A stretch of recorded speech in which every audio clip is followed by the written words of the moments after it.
Turn your camera on, Kristen, so we can see that fat baby. Yeah, we gotta see the baby. Give me a second. Shawn, is the chat disabled for a reason? We don't know. It seemed like when this was set up that Zoom had changed some of their default settings, and so it wasn't enabled for this meeting. And Charlie took a quick look at it, and we weren't able to figure it out. So we're just going to roll with it for this meeting and have you raise your hand in the participant field if you'd like to say something, or you can always send an email around as well if you need to. Quickie, how do you raise your hand? So if you're looking at the main screen on your Zoom field, you should see 3 boxes at the bottom: the participant, share screen, record, and reactions. If you hit the participants button, it should bring up another field with everyone's name. Oh, okay. And then there should be a raise hand button at the bottom of that field. Oh, okay. Thank you. Yeah. And then it changes to lower hand once your hand is raised. Oh, okay.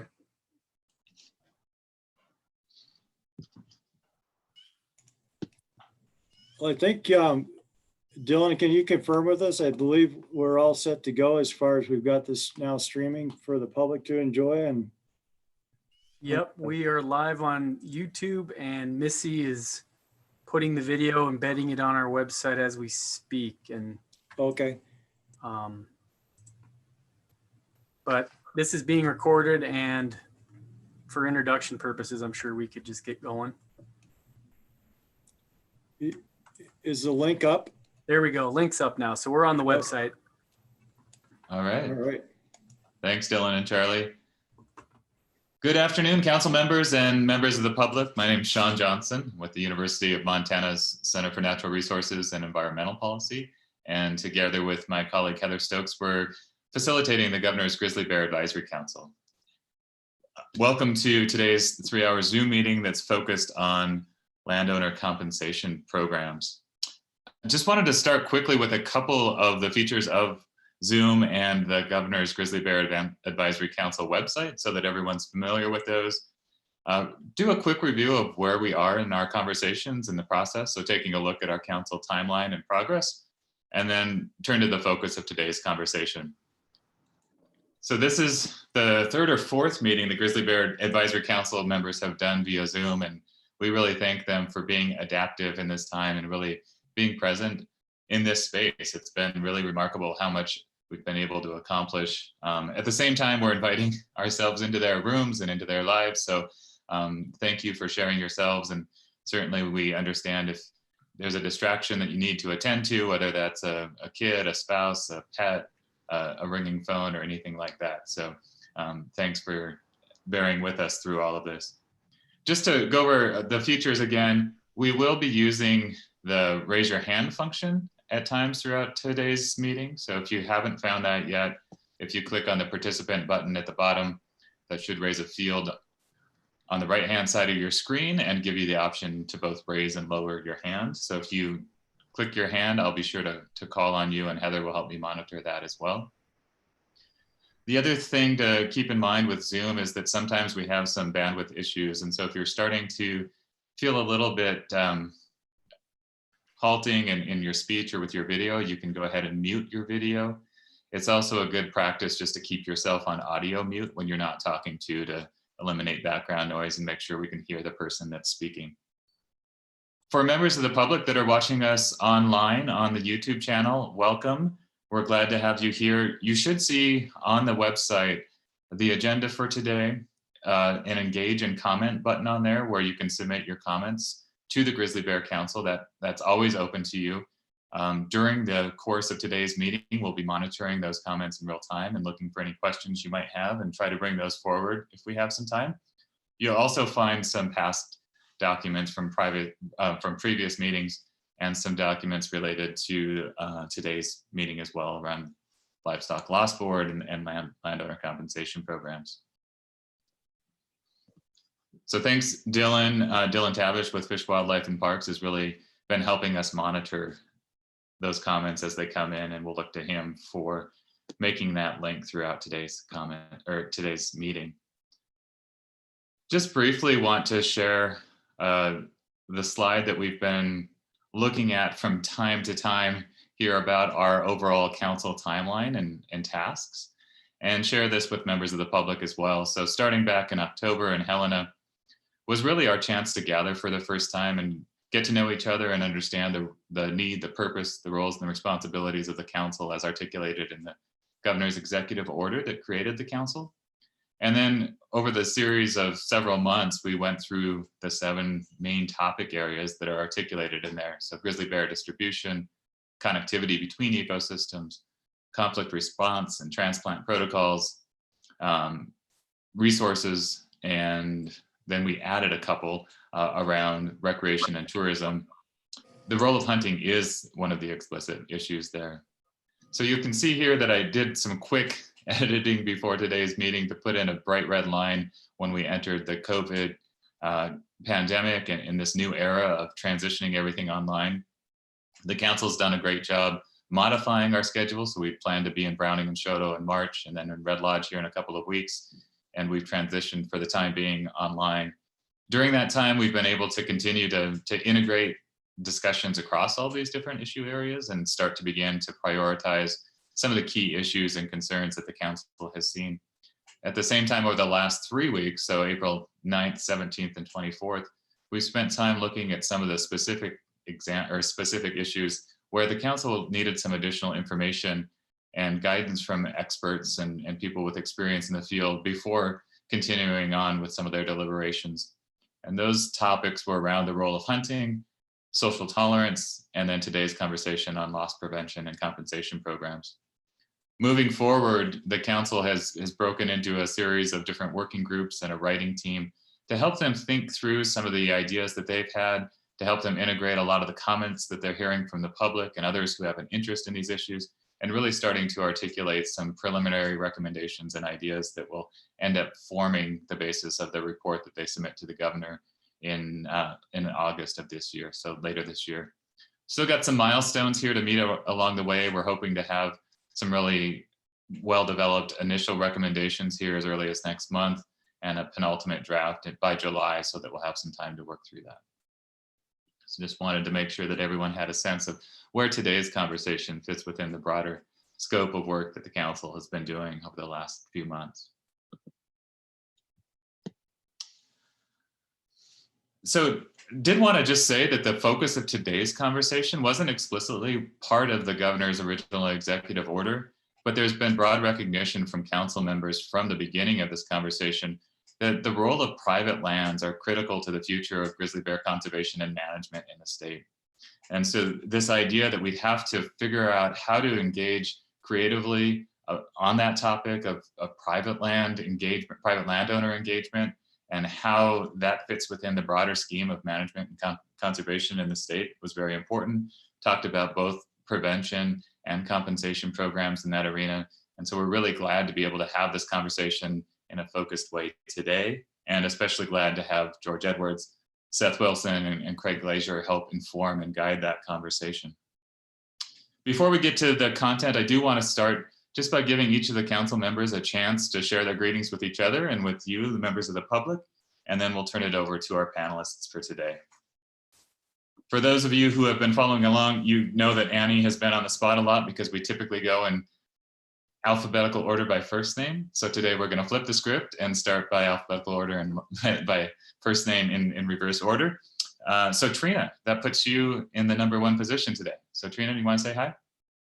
Super. Can you still hear me? Loud and clear.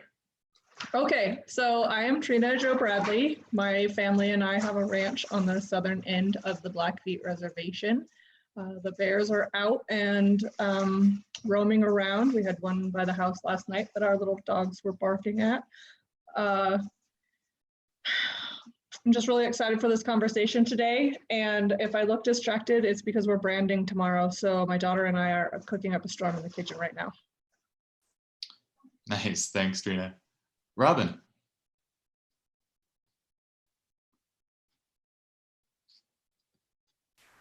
Hi, Robin King, Yak, Montana. I am the director for the Yak Valley Forest Council, and I live in the Cabinet Yak ecosystem. I'm happy to be here, feeling really good about that we're actually getting stuff done, and with all the challenges that we've all had in the last couple of months. And yes, onward. Awesome. Thank you, Robin. Nick. Am I on? You're on. Oh, okay, great. Hi, I'm Nick Givok, and I work for the Montana Wildlife Federation, and I work out of our headquarters in Helena.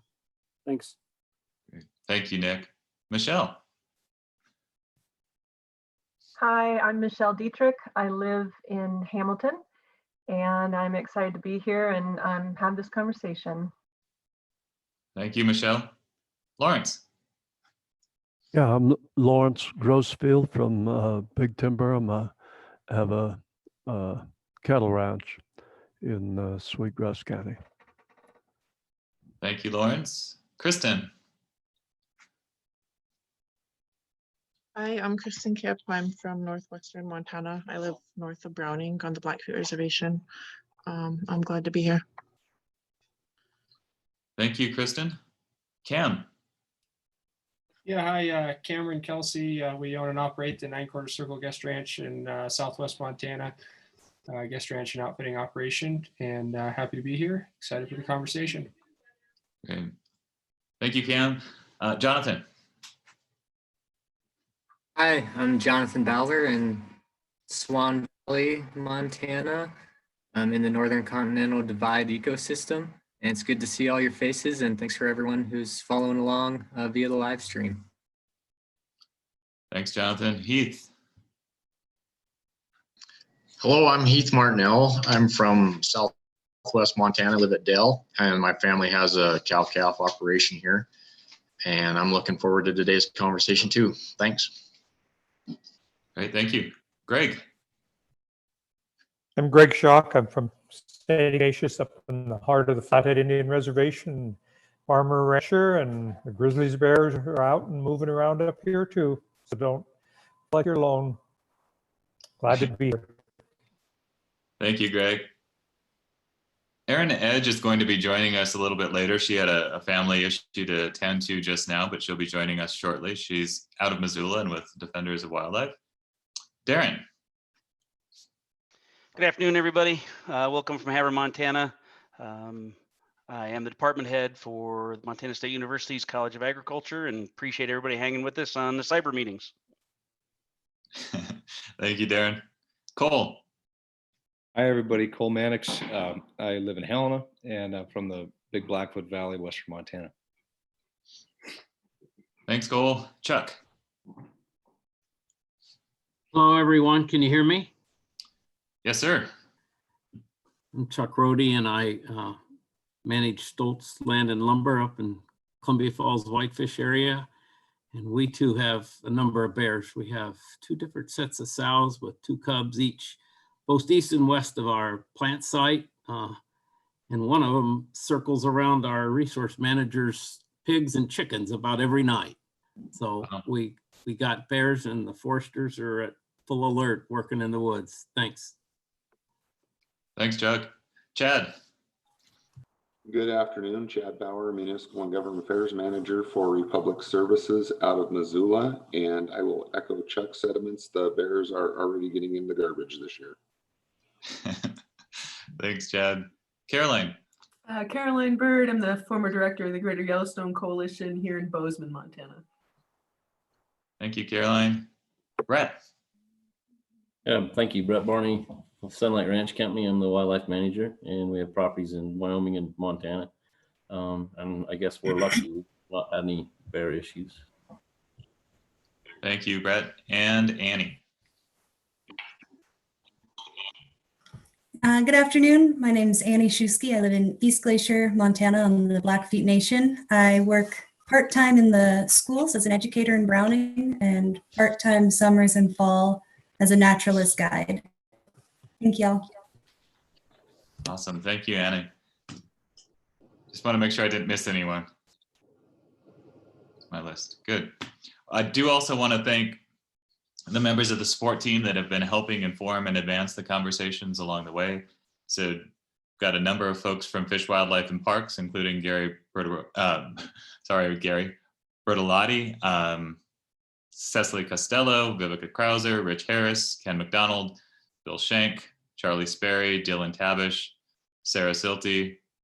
Got a couple of folks from the U.S. Fish and Wildlife Service, including Hillary Cooley and Jody Bush.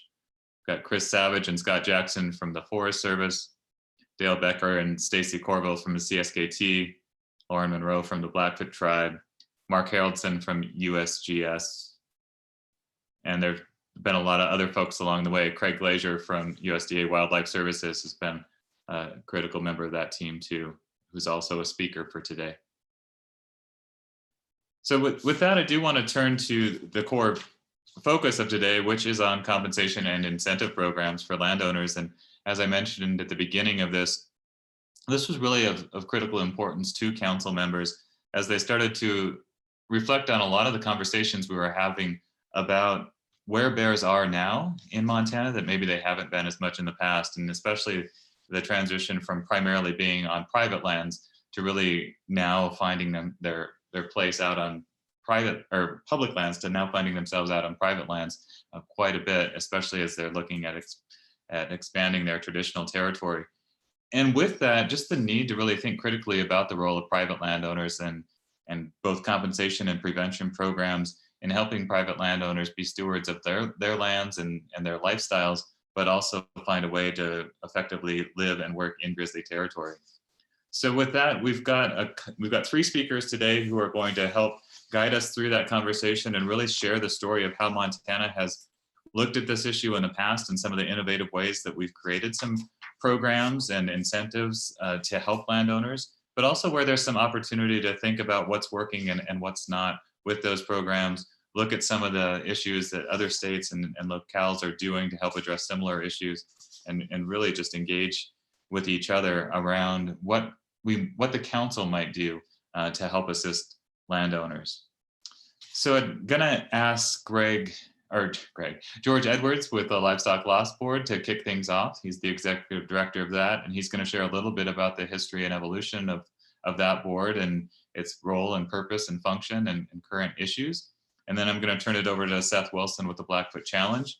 He also happens to be the current chair of the Livestock Loss Board. And then we're going to round things off with Craig Glazier with USDA Wildlife Services, who's a critical partner in helping implement those programs. So George, I'm going to turn it over to you. I'd suggest that we ask that after each presentation, we limit ourselves to a couple, maybe 2 or 3 clarifying questions for each presenter to give all of the presenters time to share their comments. And then after they've all spoken, we'll engage in a deeper conversation with all 3 of them. George, the floor is yours. Thank you. And I have so much to do or so much to say. I had to type this out to a degree so I don't miss anything. I've been with the board since it was formed in 2007. I have been their sole employee the entire time. So I'd like to begin with a short history of the board and its creation. Back in 2000, Governor Roscoe created the Gray Wolf Advisory Council, which is similar to the Grizzly Council. The Gray Wolf Advisory Council spent years looking at the issues with wolves. This council worked to develop the framework of laws our board currently functions under. As I've watched several of your meetings, I've noticed your work is very similar to what has already been done by the Wolf Council as it relates to livestock issues.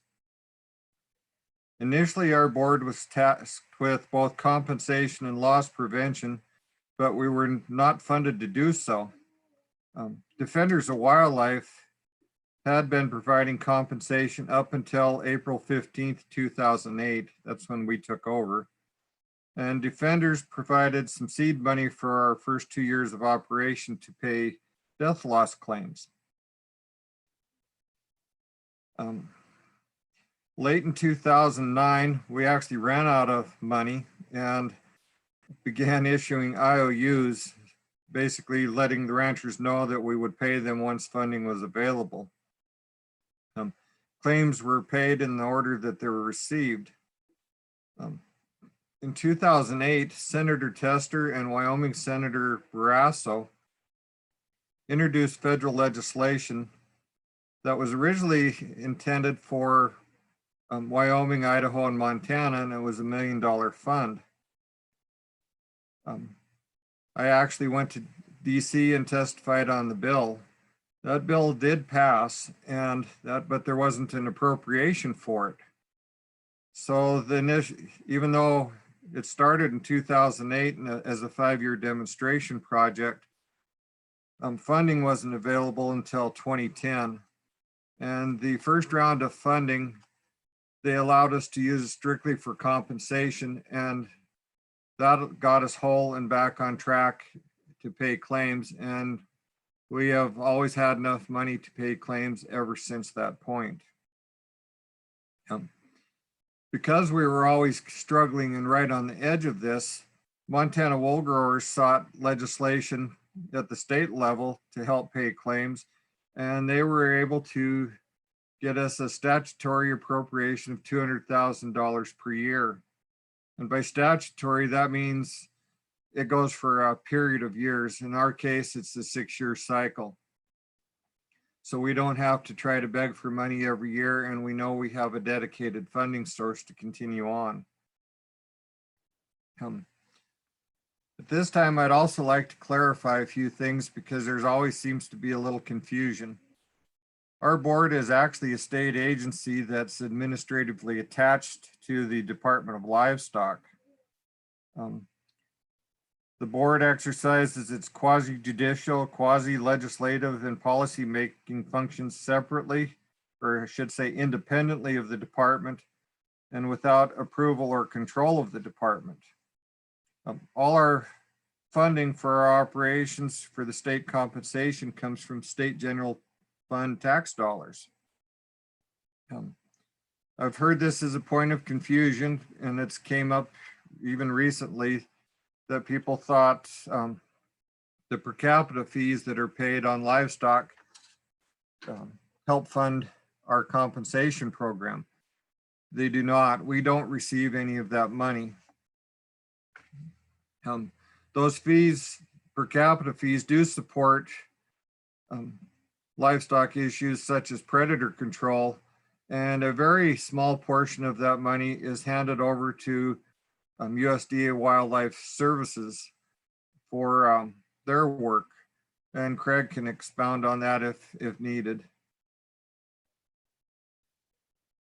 Now, as far as how the process works, I'd send out a sample of our loss form and basically the instruction sheet, and I believe that was forwarded on to council members, but at this point I'm not really sure. I hope it was. Yeah, it should have gone out to everyone, George. I'm seeing some heads nods.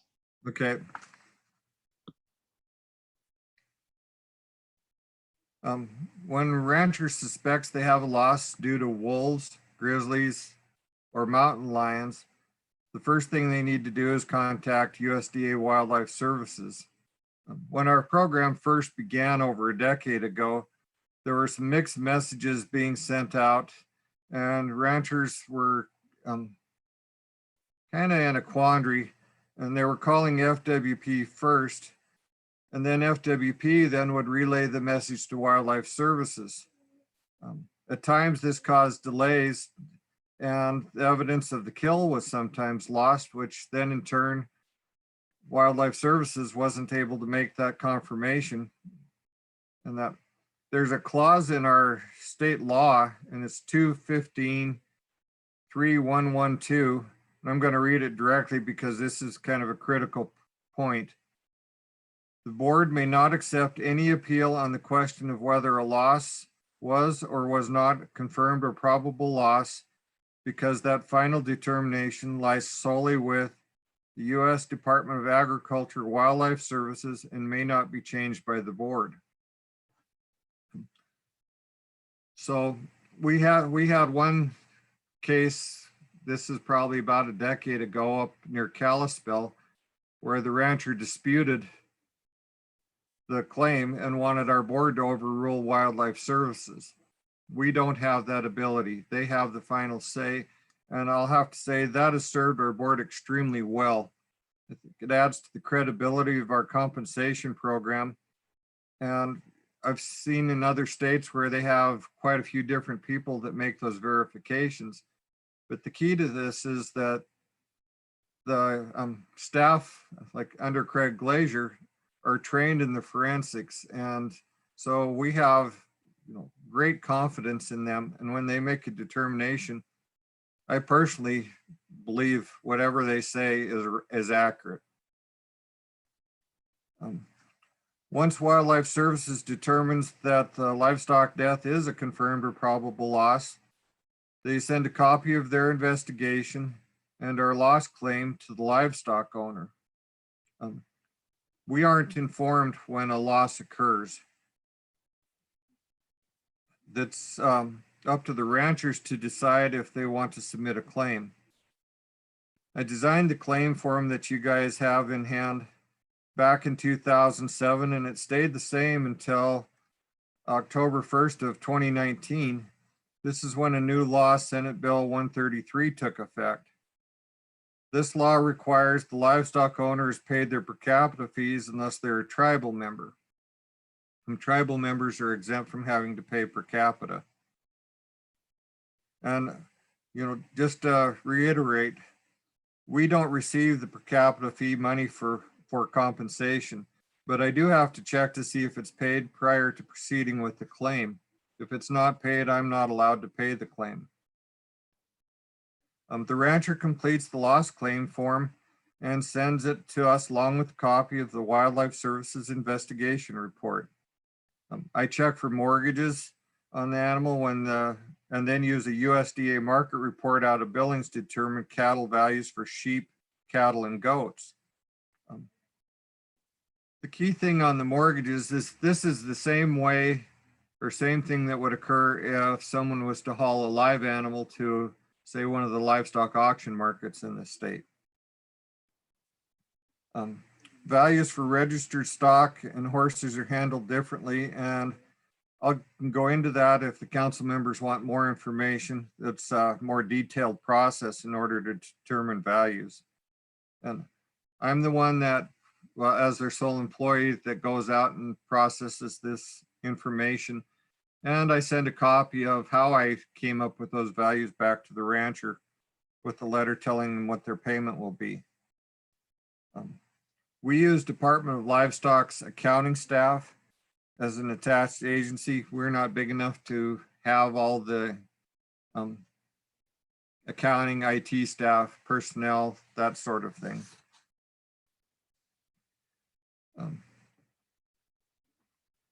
I want to make a key point because I've seen this in some of you guys' notes is we don't require loss prevention efforts first. We discovered over the years is that a large number of the ranchers didn't know they had a problem until it already occurred. And loss prevention first would penalize them and possibly increase animosity towards the predator. In many cases, it's cost prohibitive. We do believe carcass pickup and composting does work, and Seth will can describe that process later. A common response when I've asked ranchers about other loss prevention tools is they can't afford it, or it ruins their neighbor relations by concentrating predators on the neighboring ranches. I've heard this really loud and clear up on the Rocky Mountain front when I've suggested electric fencing, and kind of get eyes crossed and go, why would we do that? And cause a problem for our neighbors as well. Although, electric fencing is effective, and but just thought I'd bring that up. Seth has faced this obstacle in the Blackfoot Valley, so this would be a good question later in the meeting for him. Another point I want to make is that the ranchers themselves may know what works best on their ranch. We don't tell a rancher how or what they have to do for loss prevention. we did partner with USDA Wildlife Services in a new it's been going a couple of years, a program now where our board came up with the idea of buying a trailer and filling it full of loss prevention supplies. And this was funded through the grant that we received from the tester bill, but it's restricted to wolf only. So the first year it had to only be used for that. After that, then it could be used for grizzlies and wolves. And so we bought the trailer and the supplies, and Wildlife Services, through donations from NRDC and Defenders of Wildlife and some internal money within their agency, was able to hire a Wildlife Services employee. The thing that made this work better is we go back to a trust factor. The ranchers trust Wildlife Services, and so this has worked well.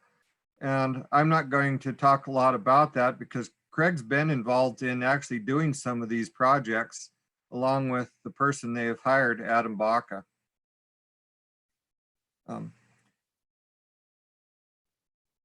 If somebody wants to keep these supplies as well, let me backtrack. The process on this trailer is they contact Wildlife Services. It allows a rancher to try the supplies out, see if it works on their ranch, and is an incentive at this point that if it does work, they know they may want to continue using those prevention tools. If the rancher wanted to keep those supplies and for those tools, they can apply to our board for a grant, and but they would require to pay for the value of half of those supplies. It does reduce the cost to the rancher, and it gives them a way to try out, see what works on their place. Funding for loss prevention has been our board's greatest problem. In fact, board members early in our existence even spoke about having to resort to bake sales in an attempt to find funding. But since 2011, we have been able to receive around $100,000 per year as an average for loss prevention, but it's restricted to wolf-only projects.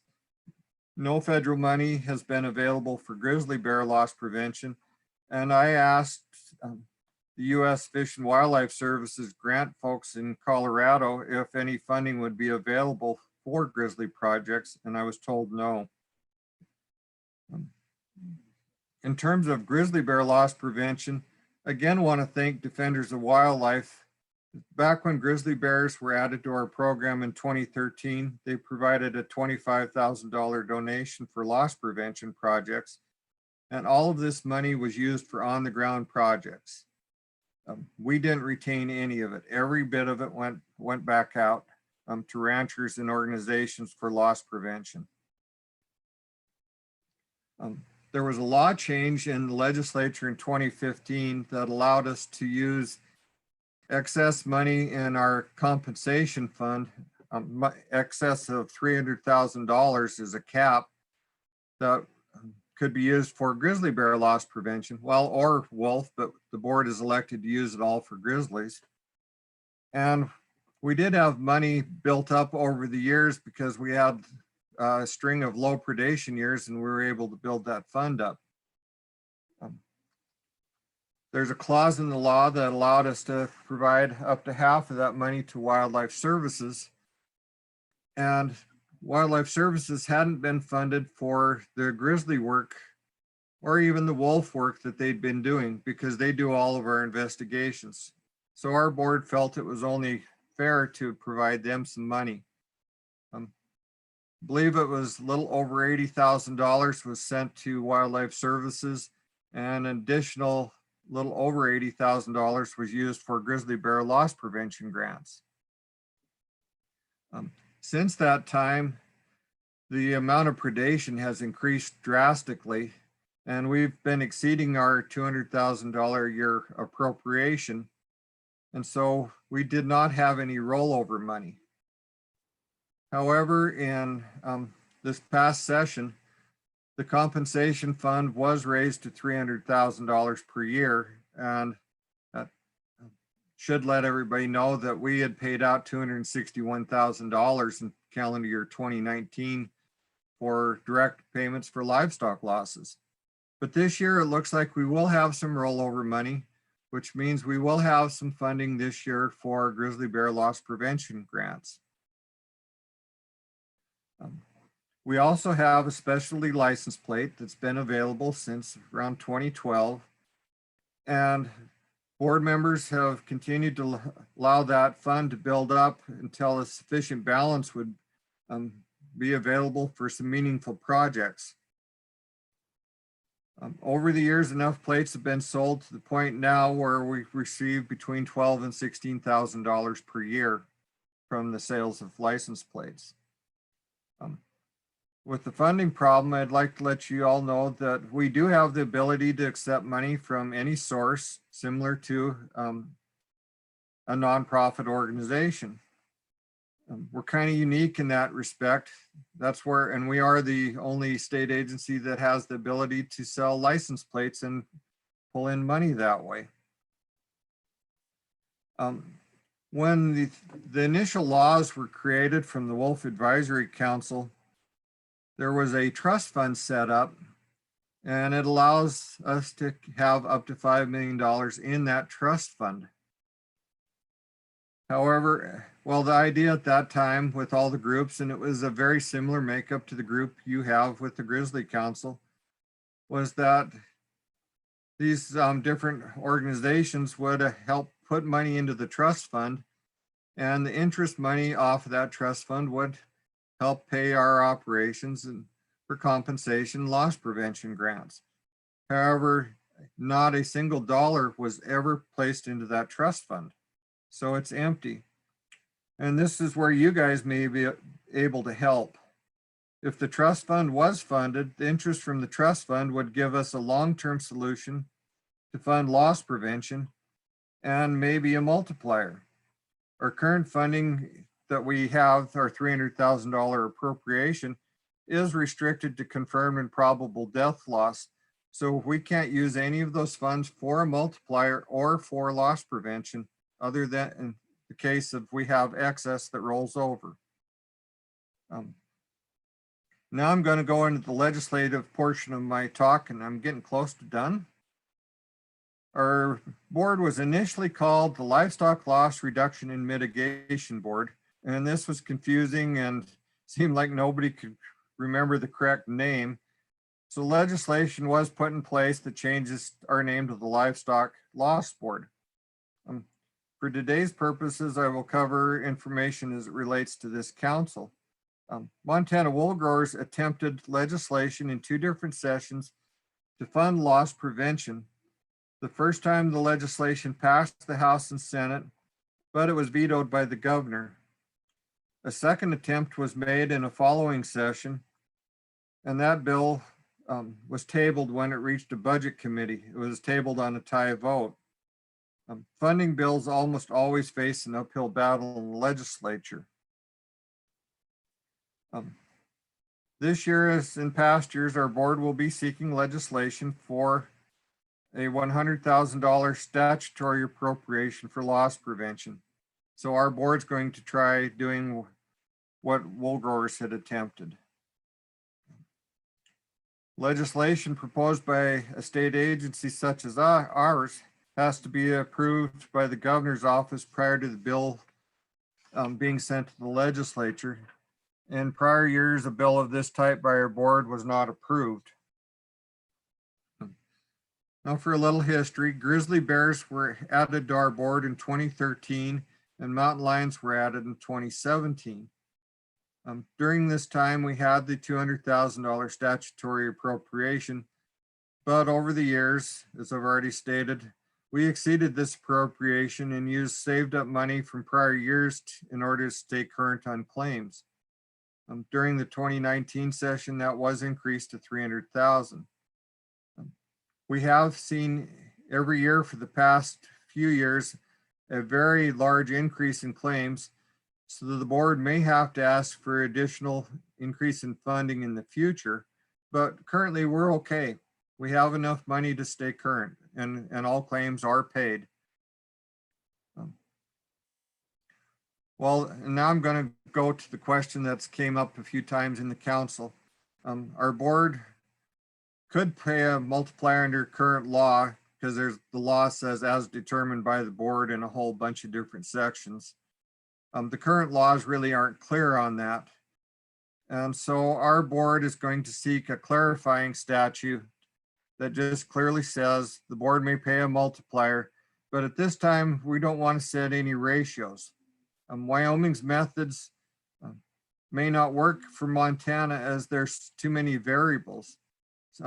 In Madison County, it would be more difficult to find confirmed kills because of the landscape. And while there are more open spaces along the Rocky Mountain front, that would make it easier to find them. So should this law pass, our board would go through the administrative rules process to set a multiplier ratio. It may vary across the state, and the board would end up looking through different processes such as open meetings and accepting public input to decide what a multiplier for basically a watershed would be. I've talked too long already, so I think it'd probably be best if I turned it over to Seth, unless there's a few questions before we move to that section. Well, thank you, George. That was really a great overview. You gave us a lot to think about. And so as Seth is getting ready to jump in here, just a really wonderful overview of the history, the expanding scope, the needs and the role of partner organizations like Defenders off and on throughout this process, the comparison between some of the prevention versus the compensation programs, the multiplier issue, some of the legislation and funding issues that are first and foremost in your mind. So I think you've given us a lot to think about. I would invite a couple of questions from the council just now if they have any, otherwise we can move to Seth. But I see Trina's hand is up and Nick's as well. So why don't we take those two questions and then maybe save the rest for later. But Trina? Hi, yeah, this is Trina Bradley. I have a question about the multiplier, and so you said that right now the board can only pay for confirmed and probable losses, but with a multiplier, wouldn't those numbers be covered under probables? Well, the key in this instance is when the legislators enacted that statutory appropriation, it flat out says confirmed and probable. So we don't have the ability to use any of that money to pay a multiplier at this point. It would actually take a law change in order for that to be able to take place. And the other big thing is actual funding. Right now, our current funding is covering our direct confirmed and probable losses. If we add a multiplier in there, we really have to have a reliable funding source for it. So we have two things here, the funding, and it would require a law change in order to use, well, not necessarily a law change, but if additional funding is found, we could use that as a source to pay that multiplier, but we can't use our current appropriation for it. Okay, so the difference there is right now, livestock producers have to produce a body in order to get paid. Correct. Okay, thank you. Great, thanks for the question, Trina. Good to have that clarity. Nick? Really quickly, George, can you give us in rough numbers what percentage of your livestock loss payouts are by species for wolf, grizzly bear, and then mountain lions? And secondly, how that has changed in recent years? Sure. It started out that wolves were ahead of grizzlies when they were first added to our board. But I did compile the numbers for this last year. I'll pull the sheet over here. And I'll just give you the numbers for 2019. The payments for grizzlies bears loss was $143,466, followed by wolves at $83,531, and mountain lions at $34,970. So at this point, the grizzly bear loss has increased so dramatically that it's almost double the wolf loss that our board was originally tasked and formed for. Real quick, can you talk about how wolf losses did go down after we instituted a hunt permanently in 2011? Sure, Nick, thanks for the question. We noticed a very large drop in claims for wolf losses once a hunting season was enacted. In fact, it dropped it by almost 50%, and it's held steady. And so since the hunting and trapping seasons have been enacted, that really stabilized the livestock loss problems as far as losses and compensation. Great. Thanks, Nick and George. And Chad, I see your hand just went up. So let's throw your question in there and then maybe hit a pause and let Seth jump in after that. Just a quick clarifying question for George. George, are those only grizzly depredations or are those all bear depredations? Do you cover black bear depredations as well? Another good question. We only cover grizzly bear loss predation. There was initially an effort during the 2019 session where a legislator from the Ulm area, sheep producer, wanted to add black bear loss to our board. However, funding was the big issue. We're adequately funded for the 3 predators we have now, but if you add another species in there, that could really jeopardize our funding as far as having enough to pay all claims. And Craig may be able to speak to that to a little bit as far as what they've investigated for black bears is how it's really fairly low compared to the grizzly bears and the wolves or even the mountain lions. Great, thank you, George. And thanks for those quick questions. We'll have a chance to draw George into further conversation here after the other panelists have a chance to speak. But did want to now go to Seth Wilson, who is the Executive Director of the Blackfoot Challenge. He's also the current board chair of the Livestock Loss Board. One of the things that Seth has been doing in that role is really trying to help address this big challenge that George identified around finding some funding for loss prevention. And I'm sure, Seth, you'd like to have some answers beyond bake sales and license plates. So do you want to go ahead and jump in when you're ready? Sure.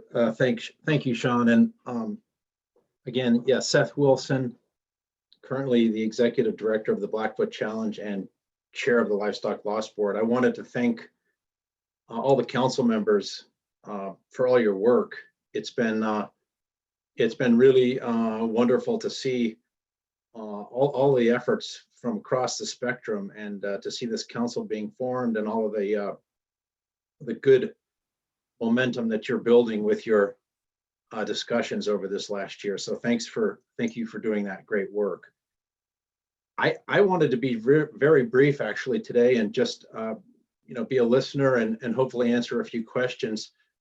I've been working in this prevention arena with grizzly bears and wolves for about 20 years now, and was the first wildlife committee coordinator for the Blackfoot Challenge.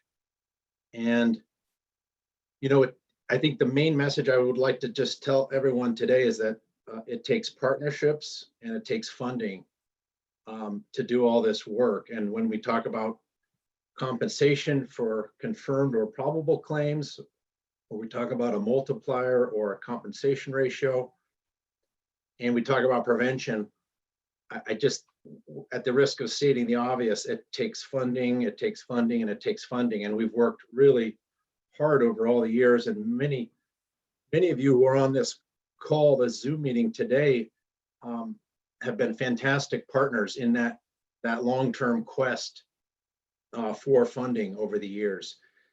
I thought I would just very briefly give you kind of an estimate about what we spend in the Blackfoot right now. And I mentioned we've been working on this for about 20 years in the Blackfoot Challenge with a really strong partnership that includes landowners, ranchers, Fish, Wildlife and Parks, Defenders of Wildlife, Vital Ground, Nature Conservancy, Fish and Wildlife Service, Wildlife Services, BLM, Forest Service, TNC, and I'm missing probably some folks right now.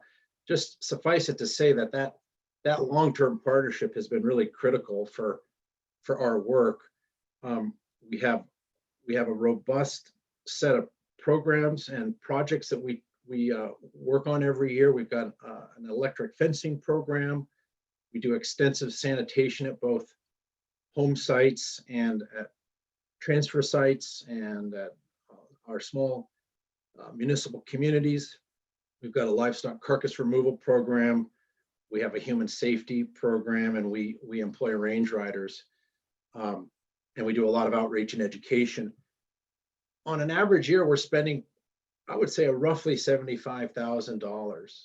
And that may sound like a lot, but that's creating local jobs. And over many years, it's helped maintain fairly low levels of, in this case, let's talk about confirmed depredations by grizzly bears. I looked at using our livestock loss data a couple weeks ago. I looked at the last 8 years of confirmed losses to grizzlies in the watershed, and we see about 2.2 confirmed per year over the last 8 years. And we've got about 12 to 15,000 head of livestock in the watershed across 40 to 50 active cow-calf ranching operations. And so I just think it's important, if we think about how we scale that up across the landscape like Montana, particularly in these areas where connectivity for bears is a goal, it will take some resources to do that. And so I just I hope the discussions and the work you do as council members really bring both that prevention side of the equation plus that compensation side as we think about how to do that. And we can have lots of wonderful detailed conversations about a compensation ratio might look like. We can talk about some of the tools I just mentioned, but at the end of the day, it takes funding. I'll just end by saying, when I look at our livestock loss prevention program, our loss prevention grant program has been very well received across the state.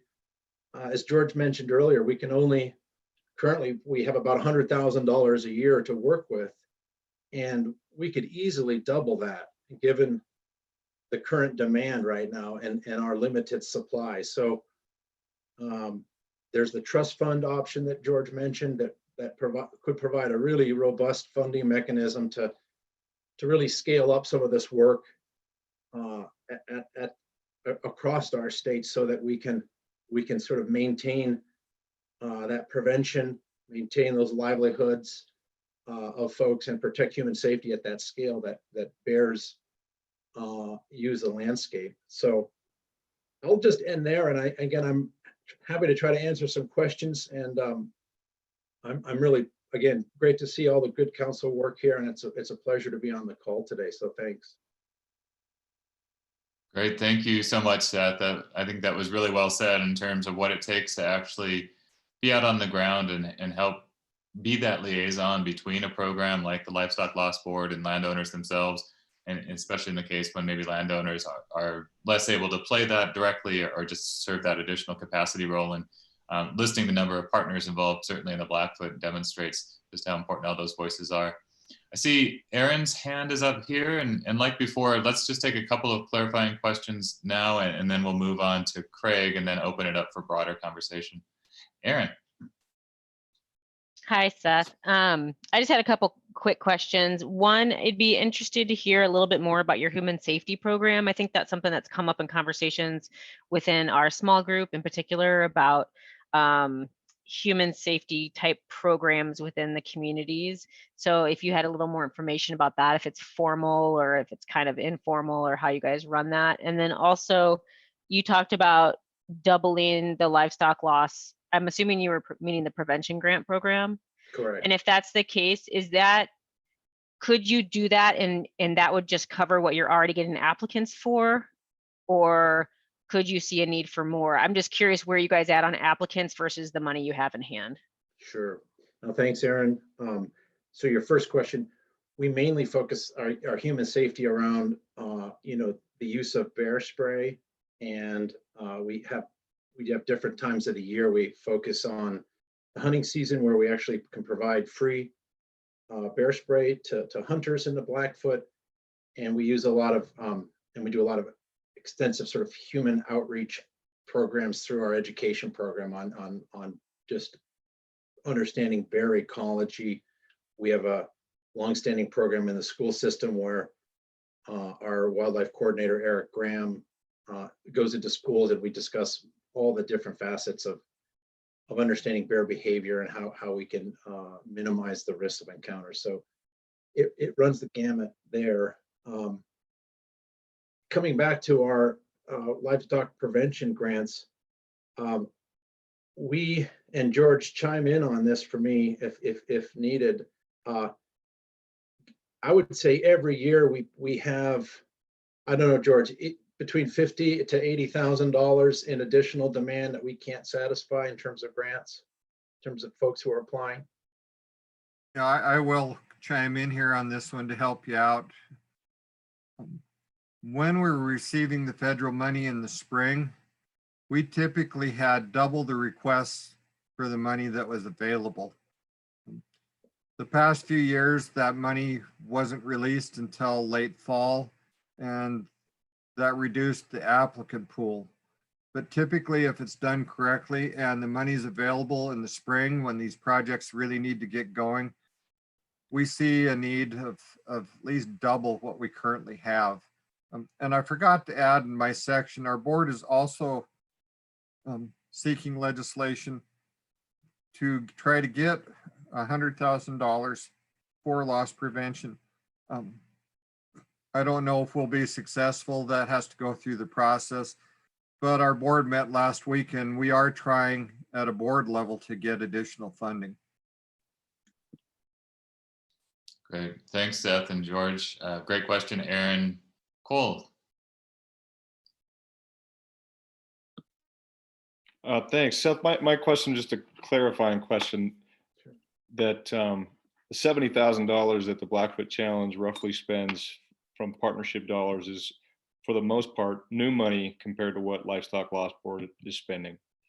That's money that you raise from partners to run your own programs. Some of it my understanding was a small chunk of that may come from, a preventative grant from the Livestock Loss Board, but it's essentially a different pot of money. Correct. Yeah, we're raising money.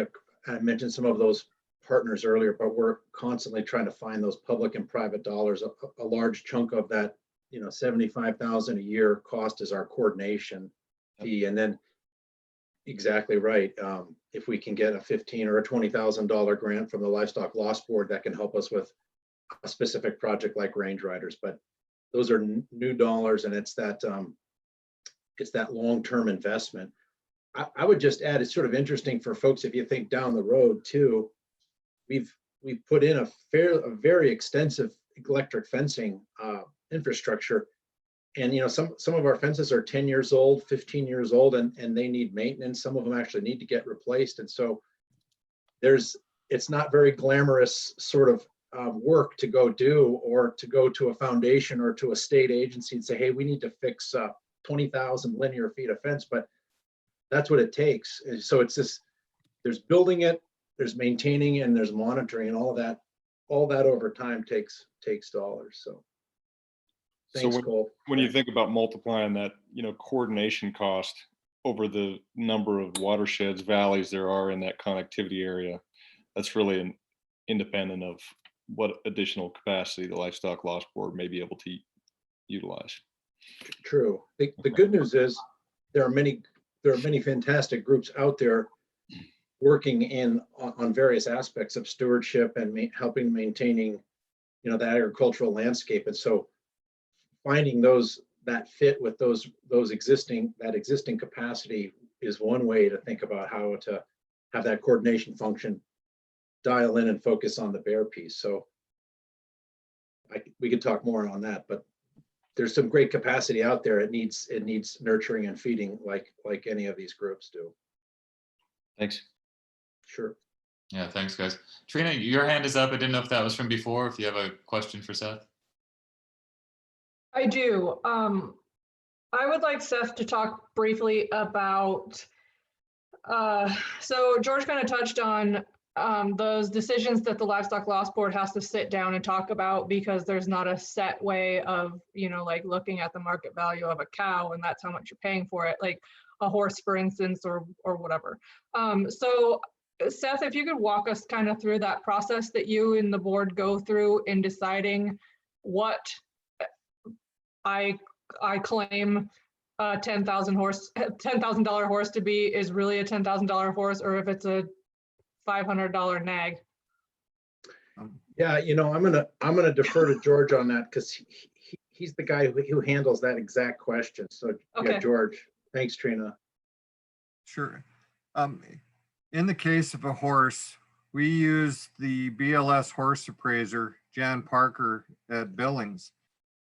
And we send her all the information that we can gather from the owner of the horse. And typically a registered quarter horse runs in the range around $2,500. Once in a while, you'll get a horse with such great breeding that the values go quite a bit higher. And when that's the case, and I'm uncomfortable with the dollar value and it's not in our normal range for what I've seen over the last 12, 13 years, then I go to the full board for them to review and make a determination. And so board members look at that, decide if that dollar amount appears reasonable under the circumstances, and takes a vote on it. We did have a case where there was an extremely high dollar horse and we did not have a unanimous vote by the board, but they did value the horse appraiser in Billings because her knowledge is probably exceeds anything that we could ever hope to have. And it's the only really fair way to come up with values. So that's the process. Typical claim, I look at it, I go to the appraiser. If the appraised value seems within tradition or past practices and values, then I pay the claim right then. If not, I take it to the full board for review. So does the producer have anything to do with that? Like if I say, I know my horse was worth $10,000 because that's what I paid for it, does that have anything to do with what you guys are doing? Yes, it does.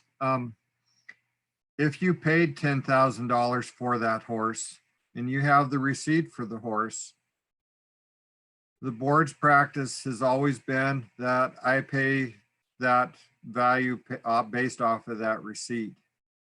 So that happens occasionally. It doesn't happen often, but we have used that practice as well. Okay, and then my final question. How often do you have issues with the honesty of the people that you're dealing with? Maybe 1 or 2 a year, typically. Like I'll use cattle as an example.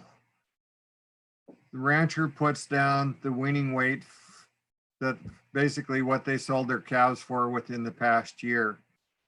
If I happen to notice something that's exceedingly high and is out of the normal in the average ranch in Montana, I do go back to that ranch and ask for proof of their prior year sales.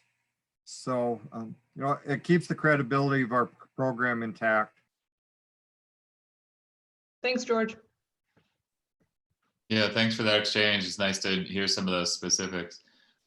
So just looking at where we are in the program today, I do want to now turn to Craig Glazier, who's with USDA Wildlife Services, who is another critical partner in this and fill in that piece of the puzzle. So Craig, are you ready to jump in? You bet. Can you hear me okay? Loud and clear. Great. Okay, so apologize for not getting the documents out until later this morning. I had email and computer issues, but hopefully everybody got that. There was 4 documents there. The first one is just the kind of the level of effort, our conflict response. It's with 2 bar graphs over the years, showing the person days and properties. And then below that is kind of echoes what George was talking about as far as dollar values on livestock. And there's two categories there. One's reported and one's verified. Verification is when we go do an investigation and there's physical proof that the livestock was killed, that it wasn't just fed on. So it was.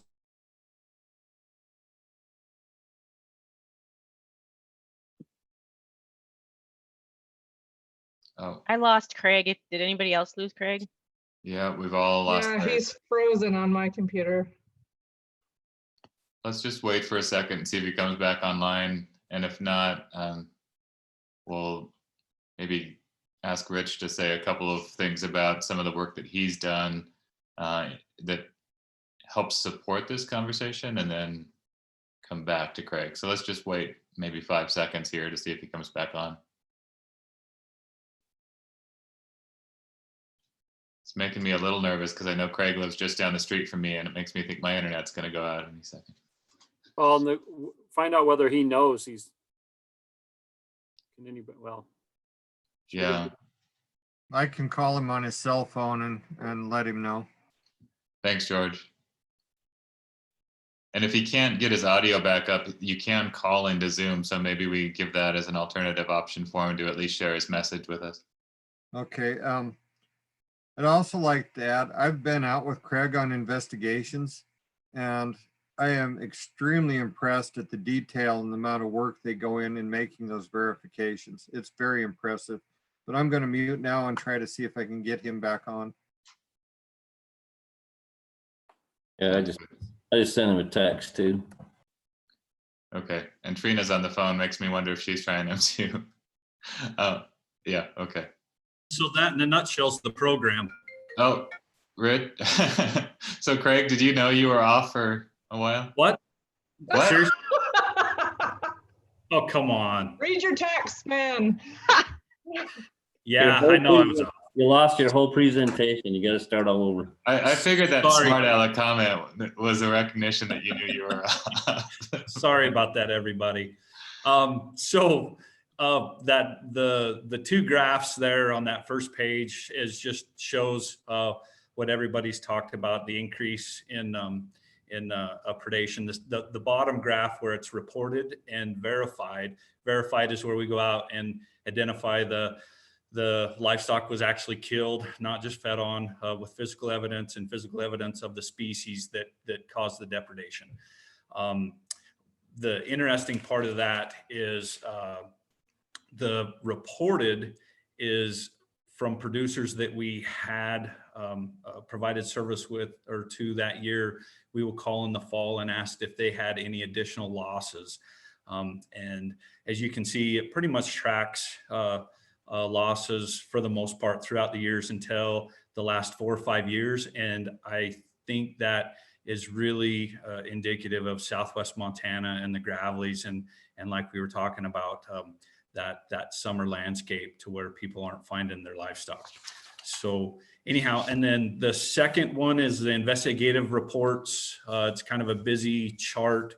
It shows the level, or it shows specifically in our fiscal year, which is October to September, how many investigations, and then those broke down specifically to what kind of livestock it was, and then how many grizzly bears were captured due to that.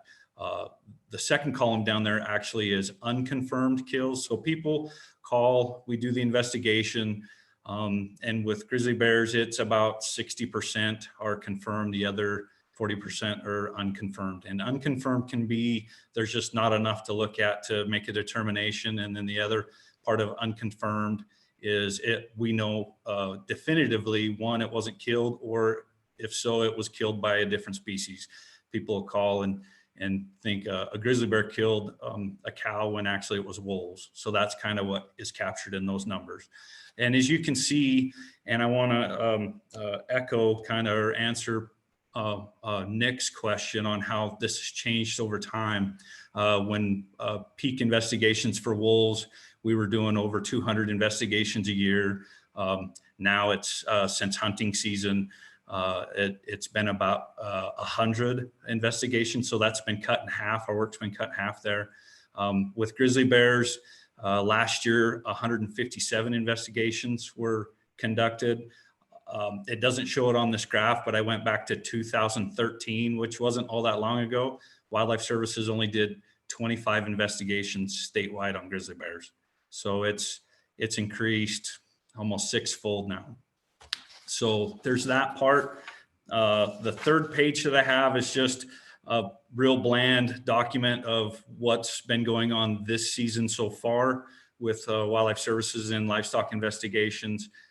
First depredation by grizzly bear was March 20th. And I updated this morning, but I've already got a call here since we've been on the phone, and we're actually conducting another investigation. So that's up to 26. Cow was bit across the shoulders there, up along the front. So anyhow, that kind of goes through it. Some of the challenges on what Wildlife Services does as far as the investigations with grizzly bears that will affect compensation and the program is not having anything really to look at, which I have a slide that the next page will show, but also injured livestock. That seems to be a fairly big one with grizzly bears, where if there's an injured livestock, we don't necessarily try and initiate any corrective action. There'll be preventive if we can, if the livestock owner can do anything more. But as far as, setting something to capture that bear to stop the future depredations in that area isn't really likely. So anyhow, that on the bottom of that, it shows the actions as far as 10 capture events so far. We've captured 3 bears, 7 have never returned, which seems to be kind of common. 1 we're still currently trapping, and then the other ones the 7 we decided not to trap at all because there wasn't anything worth trapping, or they already had existing electric fence that we could utilize, or they could utilize over newly attempting electric fence, and then identified some future projects for the summer, which is pretty standard stuff. And then the 4th page actually has a few pictures on there, and these are all just from this spring. It shows a calf bitten in the head that was still alive, and then next to it is a calf skull there that grizzly bears really like to bite things in the head. And then down below that, you can see some bigger calves that were injured and tried to doctor, and that ewe there is actually, she's still alive, believe it or not. But and then the second page of that, there's some electric fencing, and I know we've talked about this a lot. Snow is very difficult to have electric fencing with drifts and so on, but that's actually a sow with 2 2-year-olds that are yearlings that actually pushed through the electric fence. It was on, it was hot. It's one of the challenges with electric fencing is actually having the animals inside the electric fence. That's a big step. And anyhow, the bears actually got inside and pushed their way through the fence, and they got the hell shocked out of them because they never came back. So that was a good thing. But anyhow, that's some of the challenges. The other thing too, the bottom of the picture is of just a blood smear. They went out calving, the calf was there, came back, and there's just that blood smear in the grass, and that's really all that's left. So that's a challenge. And then of course, that wonderful picture of a stuck pickup, that's this time of year. So that really affects on relocation of bears on having the access to get to them or get them to a different area. But then generally on rushing through this because I know you're behind time a little bit. Some of the key points that I would really focus on compensation and investigation, depredation investigations, is having the need for a professional entity with credibility, integrity. That is key to this program. Anytime there's funding available, fraud is a possibility, and maintaining that integrity is very important. in doing this for 20 years, it's been interesting because I've only ever seen one case that I know was manufactured as trying to just get compensation. For the most part, that's not what people do. This is a very stressful, very emotional thing for people to do. So if anything, it's just they don't know. And then there are some that just think I'm and my staff don't know what we're talking about, and that's where some of the I guess challenges that the board has had, where they tried to challenge whether it was depredation or not. I'm not saying that we're perfect. We definitely miss things, but I think having the empathy and the program at heart, and the livestock owners, keeping them in business is key, because without them, I mean, the habitat wouldn't be there for the bears. And so I think people understand that. For the most part, it works really well. People are honest. And for the most part, they just don't know. So Wildlife Services' biggest thing in doing investigation is the people know who to call. For the most part, people who've had problems in the past know, but say expanding outside into these other areas where bears haven't been before, they do know our program if it's in the livestock industry, but a lot of people don't, and they just don't know who to call. The next thing is trusting in the program. People have to trust into the program that they'll find value in it, that they'll get help. And that help is us going and investigating, getting compensation, but then also our knowledge, suggestions on prevention, and also correction as far as, capturing the offending animal and following the guidelines. So that's a big key to the program, because our number one goal is to get a call back from somebody if they call, because we want to know that the program's working.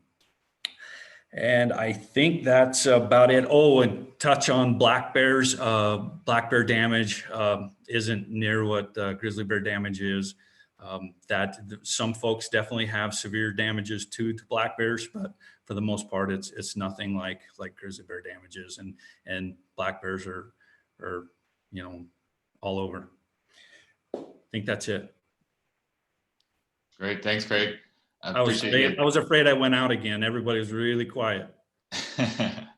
No, we've already got 3 hands raised here, so you're not off the hot seat yet, but thanks for dealing with the technology and jumping right back on. See, Brett, Erin, and Trina, if others have their questions ready, go ahead and raise your hands. I do want to take just a quick break around 2:30 to give everyone a chance to stretch their legs, and then we'll jump back in. So just to flag that now for people's attention too. Brett. Okay, what the 4 documents that I received this morning, 2 of them are the same. So it looks like that I might be missing. So what I got was the how many calls you had in. Let's see. Let me look at them for sure.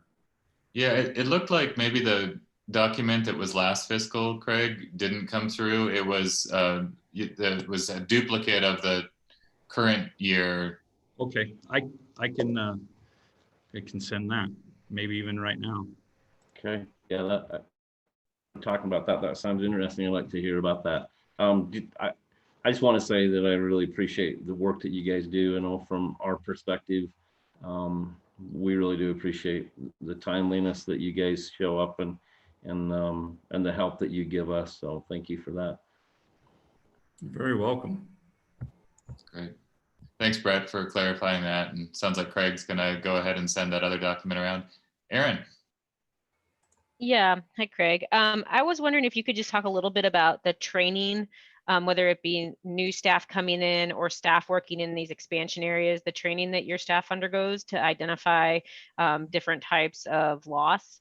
And then also any training that you provide to livestock producers potentially living in these expansion areas to identify whether or not grizzly bear, wolf, whatever happened to that specific animal. And then, because I know some of the discussion has been around some of the different training that other states have had, or we saw some packets earlier on in the council meetings where, they provided some pictures and stuff for folks to have some kind of basic education on what those kind of losses might look like. Okay, yeah, absolutely. So what Wildlife Services does here in Montana is we deal with a large number of predators that prey on livestock, and that could be avian, that could be, you know, crows and ravens and magpies, and it could be a fox all the way up to a grizzly bear, and each one preys on livestock differently. We have a wealth of knowledge. Here in Montana, we're pretty lucky, and we just we go through specific scenarios with new specialists. We do some shadowing, and then of course a big part of my job is making sure that that those folks are trained. And so it's going through one, the area that they're at, that the likelihood of the predator that they may encounter. The type of livestock, you know, a newborn calf is a lot different than a bull. So what the likelihood of predation is there, and then going through the predators specifically. And then we're such a small workforce that if there's any questions at any time, we can go out and send other folks there, or myself, and go do those investigations with them. So it's really hands-on, very, very hands-on. There's a little bit of I guess, office learning too, to some extent, but it's a lot of hands-on. We have yearly workshops that we do, and for a long time, we would actually save carcasses that were investigations throughout the year on different predators and bring those in freezers and actually do skinning and all that stuff, and walk through the scenarios specifically hands-on, and show everybody, because wildlife specialists out, you know, in Glendive don't necessarily get to see too many wolf kills, but we still did that. So that was a really, really important thing. Does that answer your question, Erin? Okay. Great, thanks, Craig. George, was your hand up in response to that, or was it a different question? Well, it was actually in response to that, and it goes to what Erin was asking.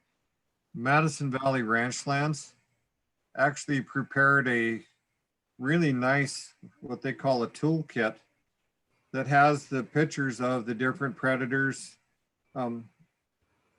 what it looks like if, say, a grizzly attacks an animal versus a wolf versus something else. And they did a fantastic job. And I know they supplied a bunch of those toolkits up to Blackfeet stock growers too. And Trina's probably seen them. But it kind of goes to what Erin just asked. If you really wanted to see something like that, I'd contact Linda Owens at Madison Valley Ranchlands out of Ennis. Great, thanks for adding that, George. I'm sorry. I just sent out that document that I omitted in my first submission there. So hopefully you have that, Shawn, and you can send it out to the council and put it up on the website. So yeah, thanks, Craig. Yeah, and I know Dylan's in the process of trying to get those up on the website so the public can follow along too. So if you're watching as a member of the public, we may not get those up right away, but they will be posted here shortly. And then also, Erin, to answer that last part, as far as landowners, when we're there, we actually pack pictures with us, specialists do, and we'll discuss, you know, what a typical wolf kill looks like versus a bear kill versus a lion kill, that kind of stuff versus a coyote kill. For the most part, our advice to landowners is to call us, to have us come out. For the most part, people don't want to waste our time. And I say, if you're in question at all, please just, you know, send me a text or I mean, just, I'll come out and take a look at it. And it's a good thing for the most part. And that helps out a bunch. What I try and discourage people from doing is skinning it out themselves, because once they start into the animal, it changes our investigation and makes it a little bit harder if that hide's all dried out from a day or two or whatever. So, and there's never going to be any more evidence than what's there right then. So we tell people just to cover it with a tarp if they can, you know, an irrigation tarp or whatever, a feed tub, and cover tracks, and just give us a call. Great. Thanks, Craig. Trina, you're up next. And I think the question we all have on our minds is what kind of cookies are those? Chocolate chip. Okay. I have to say that I am famous for my chocolate chips, and if you haven't had them, you're missing out. So my question for Glacier is, well, I have two questions actually, but the first one is, do you think that a multiplier is warranted just by what you've seen around the state? That's a difficult question. There's definitely research out there, and there's anecdotal data that the death loss is a small portion of the actual losses from predation. Rather that's genetics, stress, sloughed calves, all the other underutilized pasture. That's not necessarily a question for me, but there's definitely losses out there that the producers are just absorbing. Okay, my second question is, you can talk about it and then maybe Erin can jump in too, but I just want you to talk about your Adam working with Russ doing preventative work and how that works for those that don't know. Yeah, so and Erin actually could talk to this quite a bit. Adam was hired a few years ago through the cooperative partnerships that Seth was talking about. It's very key in making dollars go further, getting more tools out there. Adam is what we call our non-lethal specialist out of Missoula, and he's been helping out a lot with grizzly bears. Also livestock loss board. So Seth and George are a very key partner in that, in providing materials in the trailer and equipment, all kinds of stuff. But anyhow, helping with some wolf depredations with producers, the grizzly bear depredations, and then also expanded with Erin and Russ. Russ Talmo is a electric fence master, and so it's been really good for him to help and share that knowledge with Adam, just like on black bears and bee yards. Things that are pretty simple, small chicken coops, that kind of stuff. They're stationary, pretty easily electrified for the most case. But anyhow, that's been very, very beneficial, because now we're utilizing Russ and Adam on some of the new positions, like up on the Rocky Mountain front, up in Glacier County, Toole County, and Pend Oreille County, with a new hire that's coming on to help with some of those needs up in there, and kind of across, even with specialists that we have now that may not necessarily have the time or the knowledge of electric fence. So anyhow, does that answer your question, Trina? It does. Third question, when is your new guy going to start working? Soon, very soon. Like today? Monday. Okay, thanks. Mm-hmm. Great, thanks, Trina. Heath, you're next to mine.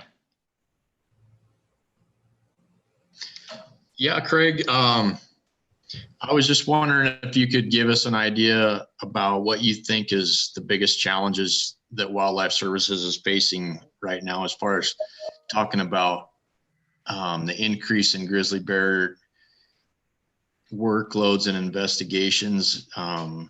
Is that something like staff, or what do you feel is something that you guys would need the most help with in the future? Boy, that's a great question. Staffing has been an issue. Equipment has been an issue. Funding, just in general. I think, and some of those challenges, or some of those they're being met with some new funding, getting additional staff, like down in your area, Heath, being able to hire a rider down there, range rider, and then hiring another specialist to help with our existing staff down there. One of the biggest challenge is, I think, is really for producers to find livestock. I think that's a challenge, especially down in your area. That's a challenge. A challenge that we're facing right now is grizzly bears not coming back to the kill site. They're just moving on for whatever that may be. And that's a challenge. It's good because they leave, but if they just go to the neighbors, that doesn't really solve the issue. But yeah, I would Sure. say, does that answer your question, Heath? Yeah, that does too. And and then you also mentioned being able to verify what an animal is killed by, what species, rather than just fed on. Can you explain that a little bit? Like I know that we feel we've had something that was killed, but like you were talking in a remote area, by the time we can get somebody there, it's been fed on enough that the verification is actually past the point of being made possible. Can you kind of talk about that a little bit?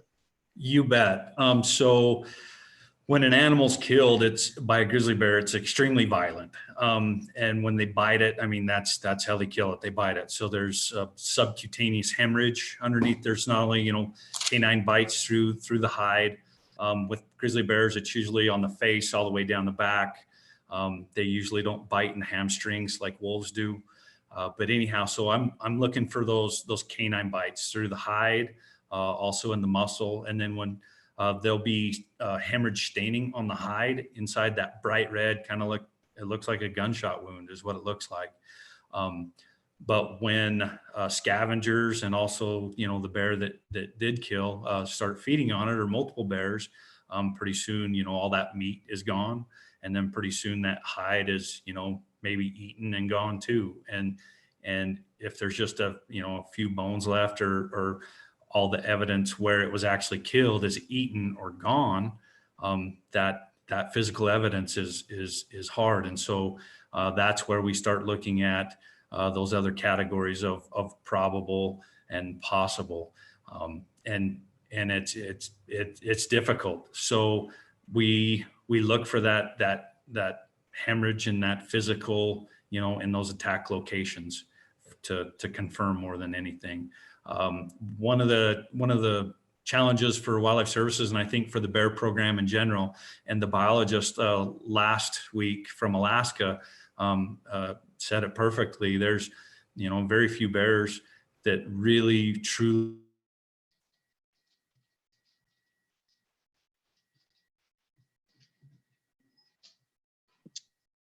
Looks like maybe we've lost Craig again there. Craig, are you able to hear us?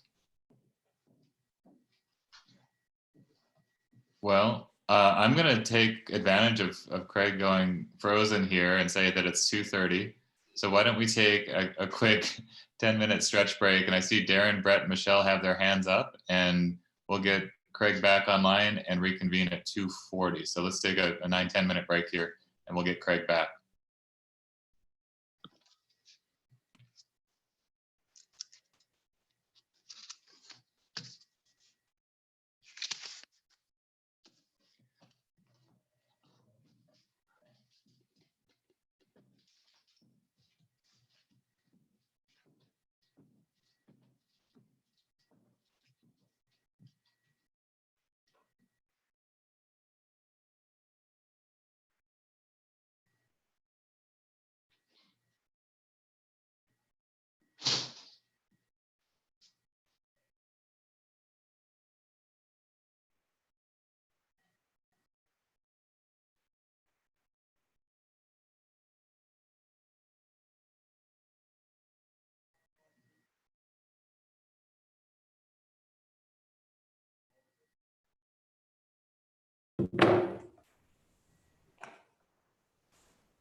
Hey Heath, mute your computer. Hey Heath, one of the biggest challenges is having good internet service.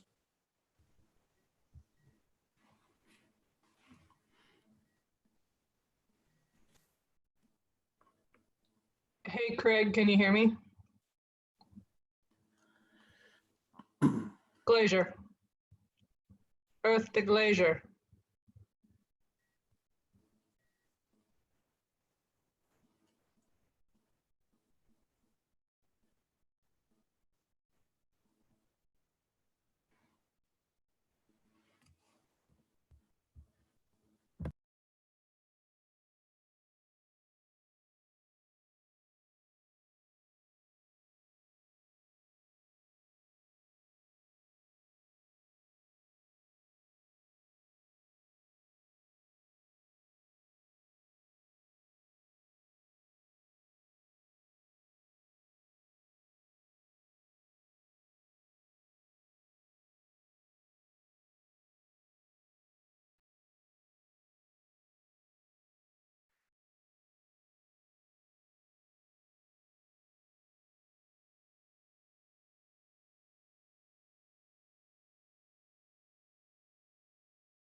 Hey, Heath, just a heads up that you're not on mute, and I wasn't sure you knew that or not.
right, folks, welcome back.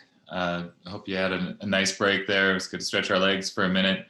Did just want to make a note to those watching on the YouTube channel, members of the public and others. We did take a little bit of an abbreviated break. It's only 2:40. Part of that's because we're continuing our conversation with our panelists here before diving into the conversation with the council members and some of their thoughts. But just on that note, if you are missing a few minutes of this, this is being recorded and will be posted back to the site. So both for members of the council and members of the public, you can go back and review any of this content at a time that works well for you. Craig, hopefully you're back online now. Are you there? I am.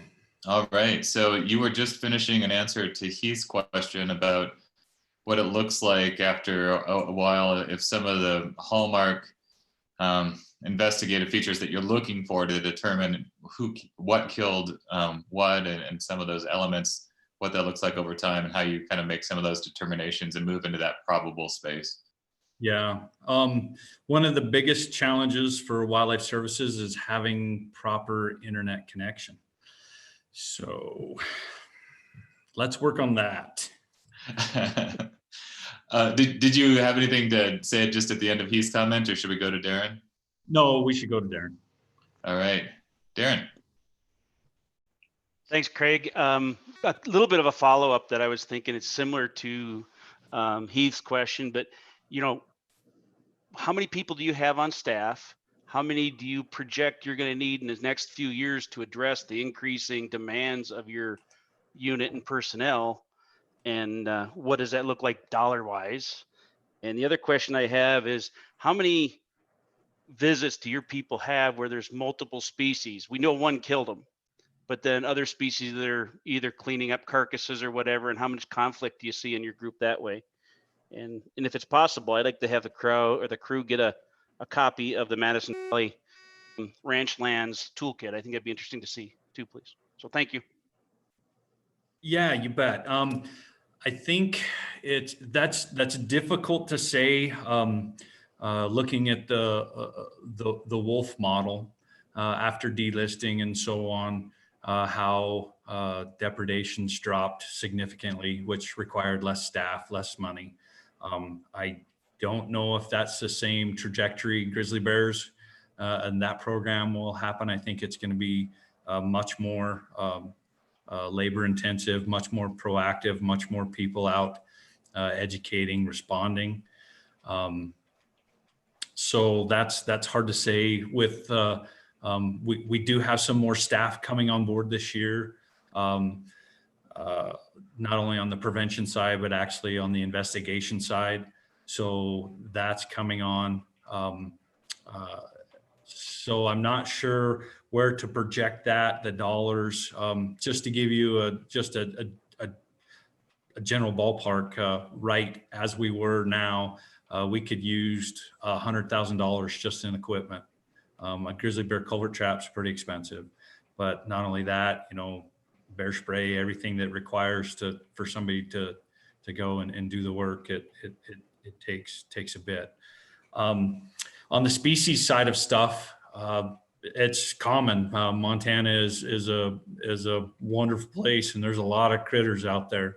I've got a picture of a 1 square foot of dirt in kind of up by Cole Mannix's place, and there's a mountain lion, a wolf track, and a grizzly bear track in that 1 square foot of dirt in the sagebrush. So yeah, they're definitely, you know, predator rich systems, and that's why it's really important to know some key things to look for, because just the canine spacing, which we utilize to identify species, because a coyote spacing's much smaller than a wolf, but you start looking at black bear, smaller grizzly bears, mountain lion.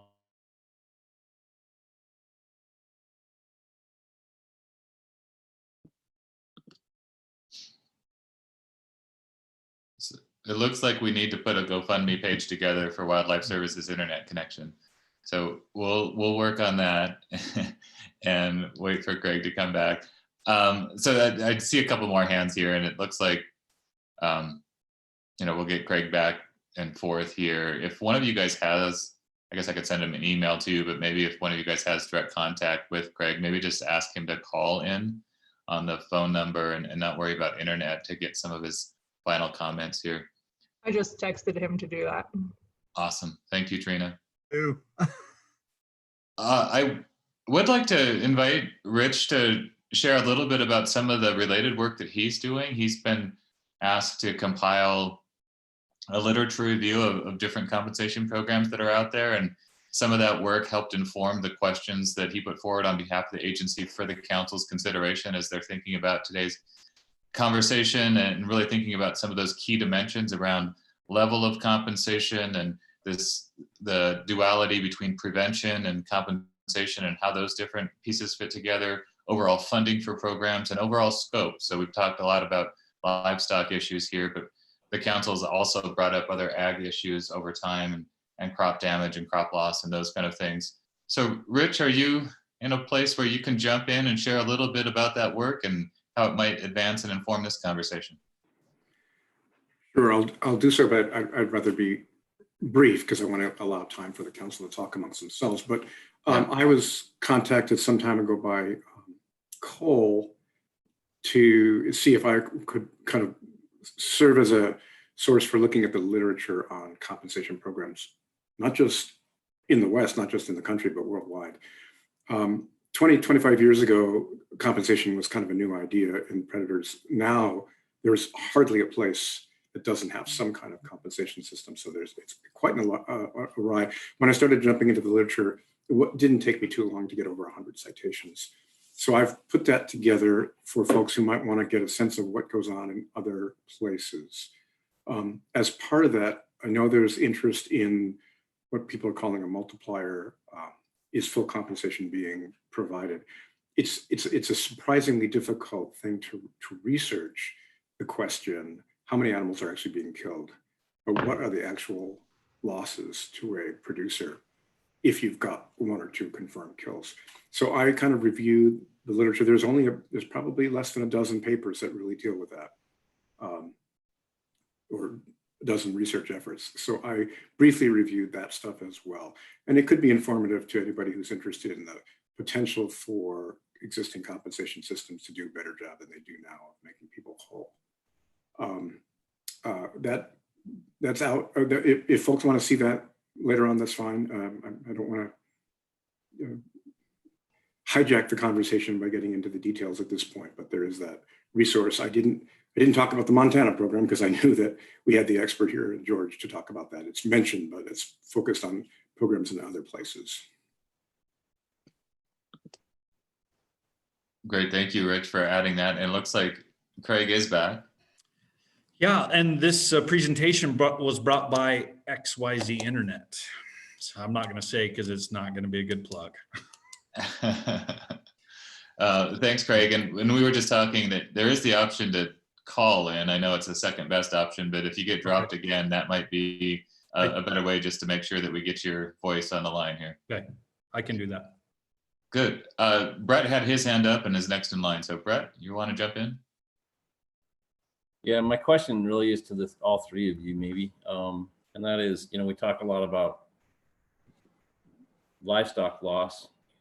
Until I became involved in this council and got to know Greg, I really didn't understand the crop part loss of what some farmers and ranchers go through. And so the question kind of is how would you see a program that would kind of piggyback onto the livestock loss to go into crop loss, and how would you see that work, and how would you like Craig's group kind of looks at the damage the grizzly bear does to a cow? How do you look at that from the crop side of it? When you got a grizzly bear living in somebody's corn and doing tens of thousands of dollars worth of damage a year. Yeah, and I see Greg just raised his hand too. So Greg, do you want to jump in on that before we ask our panelists to respond?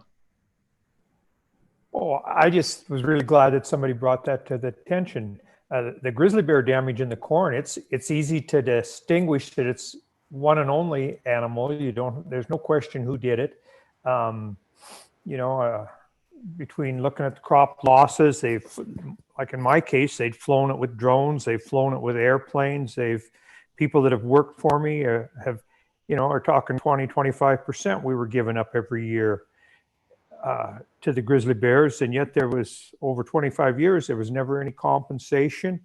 Several agencies tried to come in and prevent the bears, but we were never had anybody even come in and look at any kind of compensation issues or anything. It was just, well, we've got programs for livestock, but we don't have any programs for crop damage. And it's getting more and more with the crop damage, even up in our area, as more people are raising corn and as there's more grizzly bears around.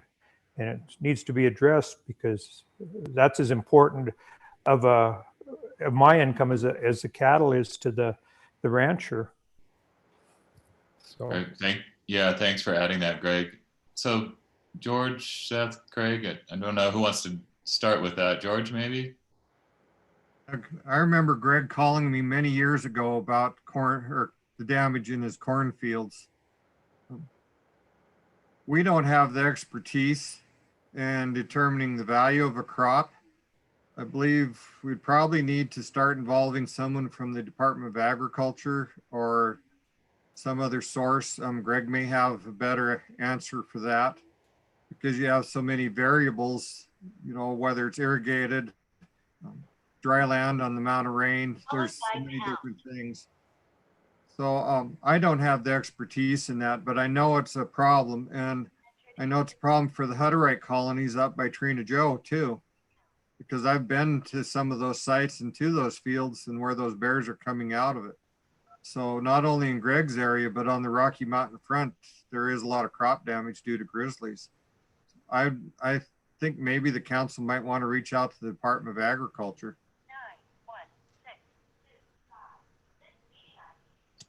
Good. Yeah, thanks, George. Seth or Craig, do you have anything to add from your experience on this issue?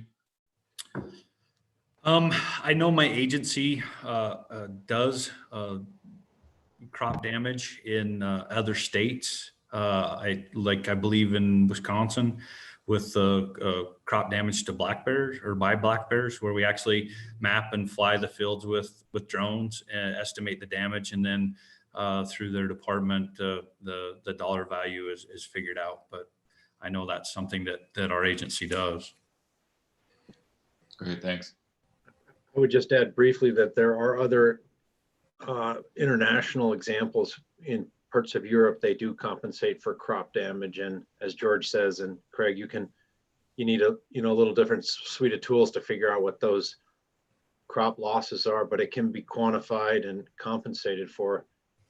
I guess I would just throw out the question as well. I mean, that question of compensation versus prevention, and when you're, I guess, Greg, we worked together several years ago, and I guess it's that question of, the costs of fencing a large cornfield can be significant, and how do you weigh that with that cost of prevention on a fence versus compensation over time?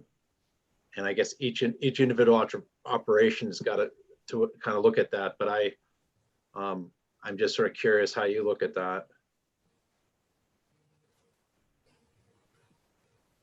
While we're waiting for maybe Greg, so Craig, so if you're doing something like that in Wisconsin, then so there must be, is Wisconsin paying for some kind of crop damage then? Yes, and I would have to defer to, I could find out the details for you, but I do know that because I've seen presentations on our folks back there flying and mapping those cornfields, and I'm not sure which department. I think it might be even their game department that pays for that, but I don't know the specifics of it. I just know that that's part of the program. Yeah. Okay. Yeah, cool. Thanks, Craig. And it sounds like maybe you can track that down or at least provide some more information, which would be great. Yep, I can do that. Thanks for the question, Brett. Lorents, you're up next. Yeah, I really appreciate bringing up the crop damage, and I think that's something we need to investigate, get some more information on. My question was still back on grizzlies, and with the a rather dramatic increase in livestock kills, I'm wondering where is that happening? I mean, there's an increase in the number of kills, but is the location changing? I mean, are the kills farther and farther away from, I don't know, the primary conservation area or whatever? And are they more on private lands, or are they more on public land allotments or state land leases? Do you get the sense that the geography where these kills are taking place is expanding? I guess that's the question. Great questions, and it depends on the area of Montana. For the most part, I think it's there is some expansion, and from here just a few years ago, we did an investigation that was well, I said that poorly. I apologize. We did an investigation yesterday that was east of the highway going to Shelby along the river, kind of by the rest stop there. Here a few years ago, that would have been kind of an anomaly. So that is a bit of an expansion. However, most of the depredations, I think, are just in similar areas. There's just a few more bears, or maybe those few bears that are causing depredations. We're having a hard time capturing them.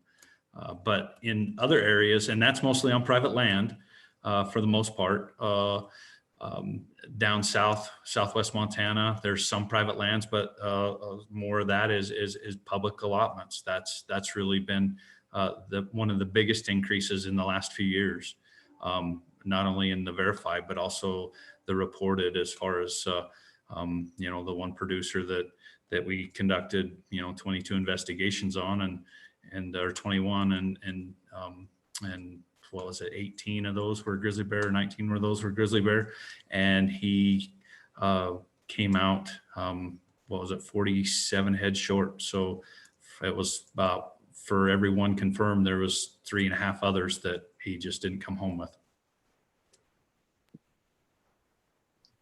Great, thanks, Craig. Did you have any follow-ups, Lawrence? Did that answer your question? Mute.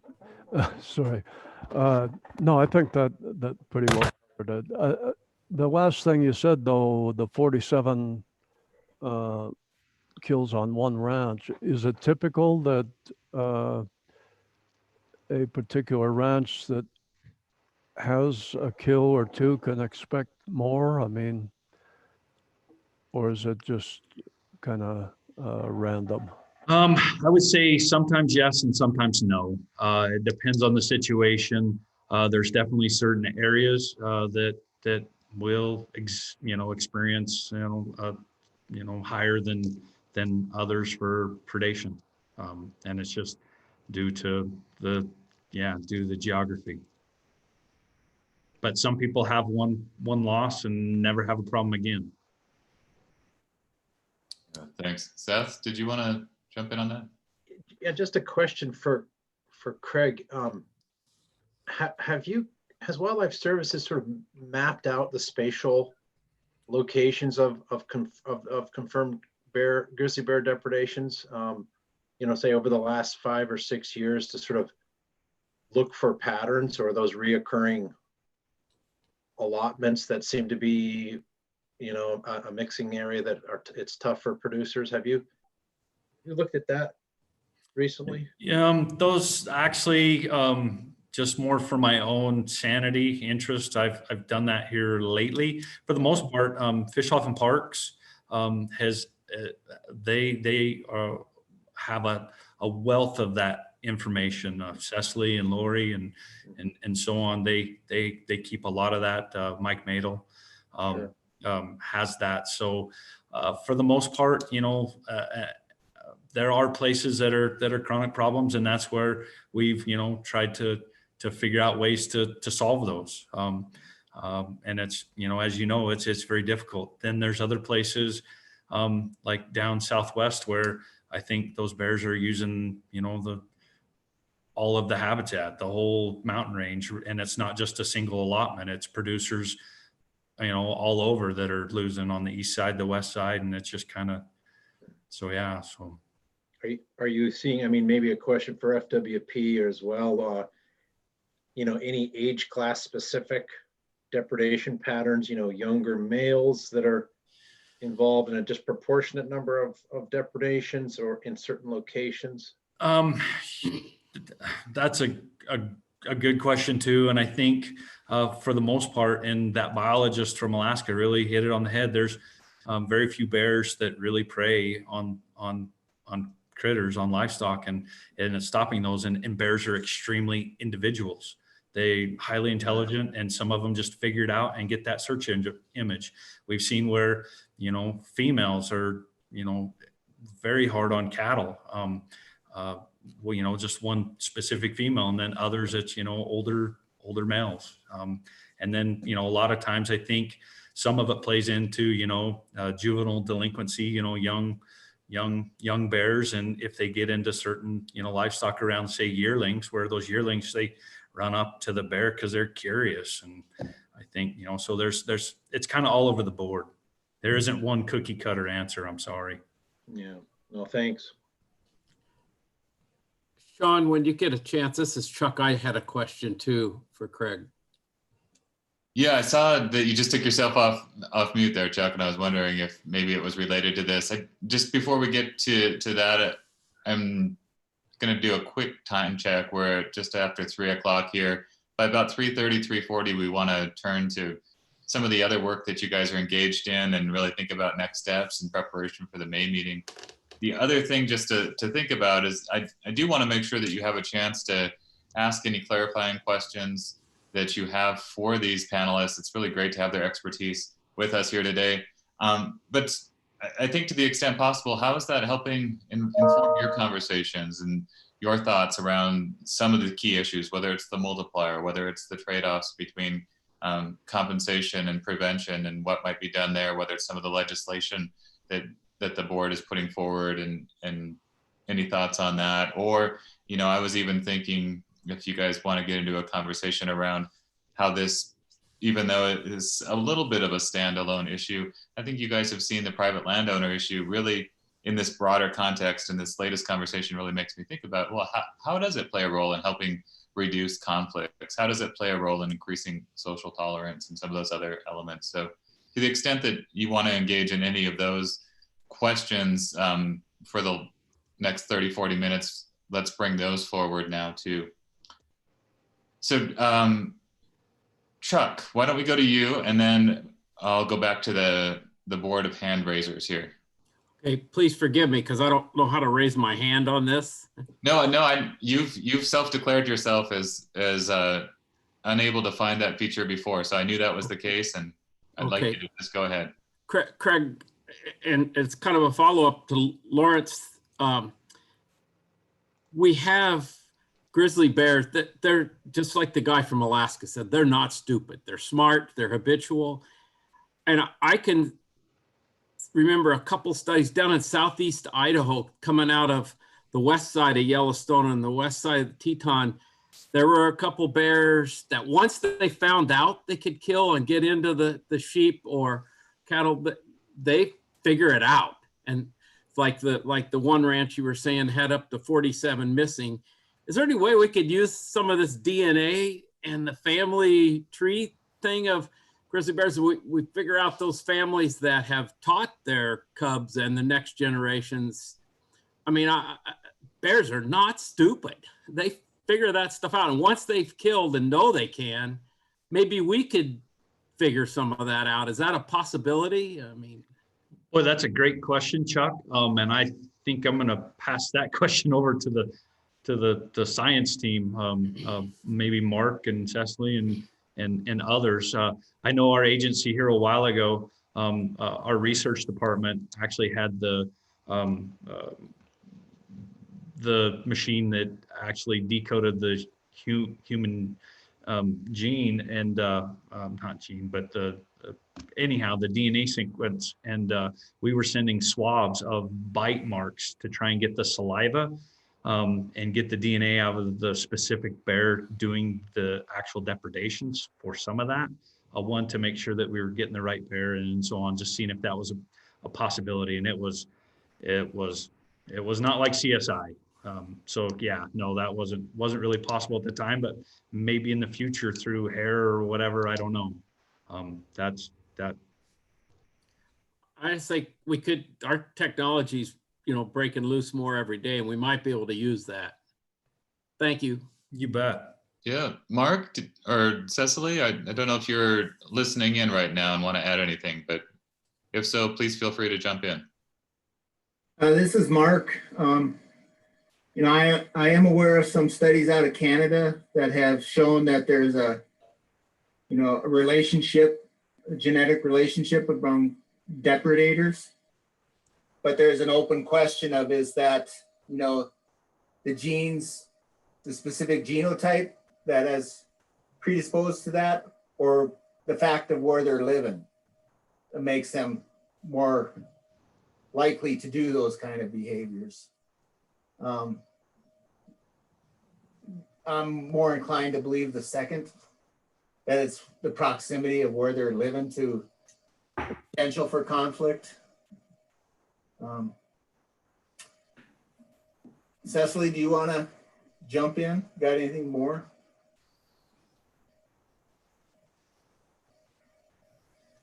Apparently not. So Mark? No, sorry.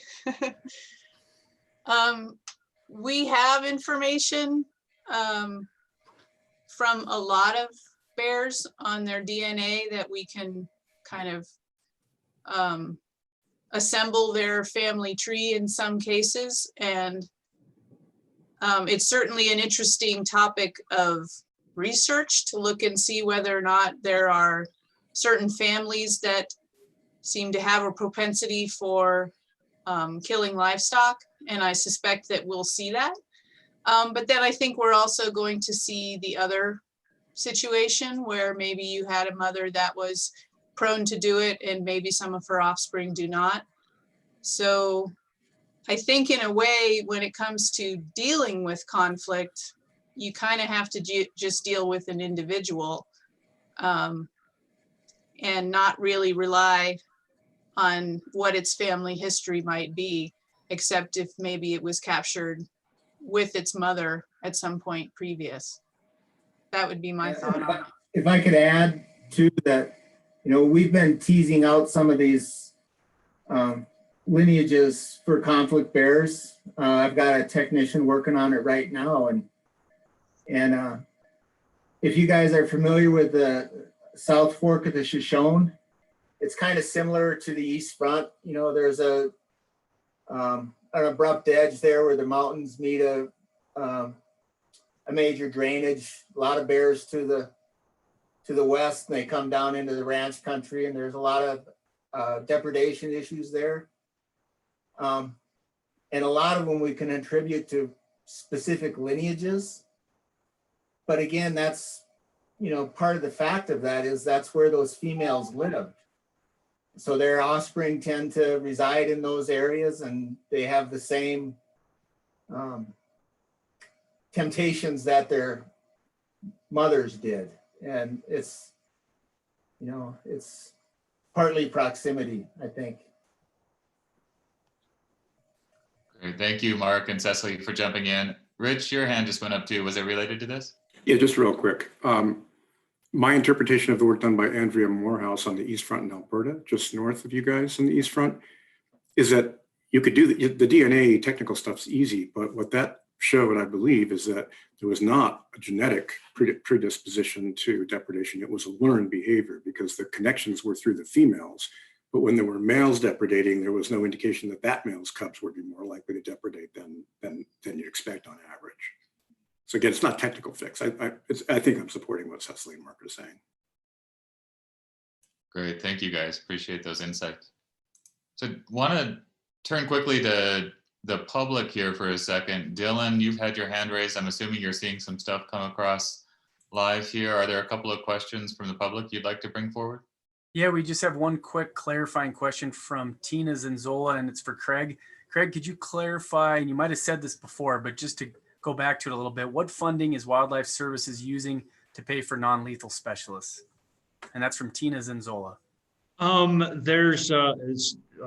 There's several different funding mechanisms there through a lot of partnerships for the non-lethal stuff, and then also some new funding that was that had just come out of Congress. So, and then those partnerships are from the Livestock Loss Board, from defenders, from NRDC, from a lot of people, and I don't want to leave anybody out, but there's multiple sources of funding for that.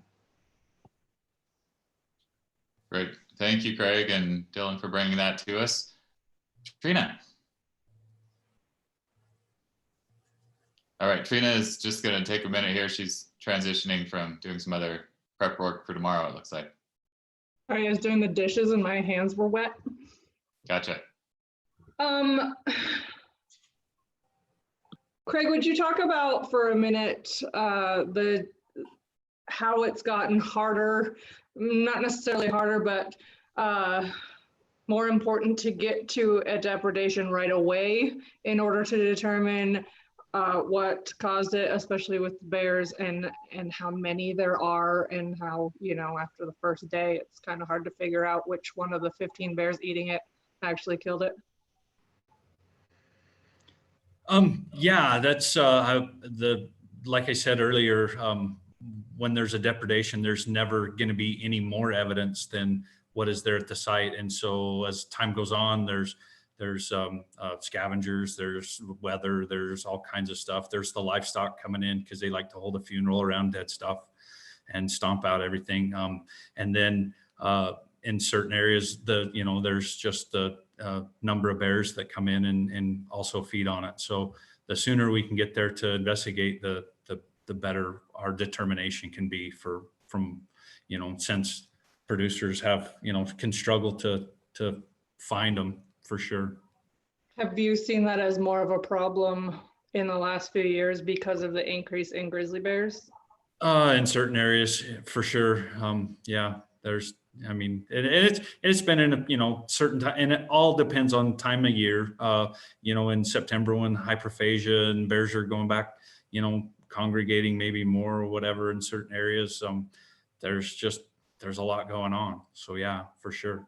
That's definitely gotten harder, teasing out which individual for sure is causing depredations in the last few years for the program as overall. Thanks. Great. Thank you. Michelle, it looks like you're on for a minute. Are you there? Yeah, I'm here. I have a couple quick questions for Craig.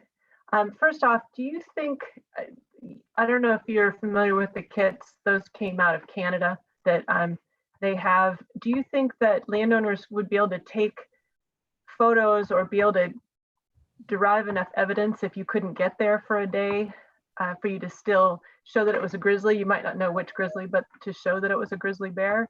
And would that kind of helping them and training them build some trust and relationships? That's one question.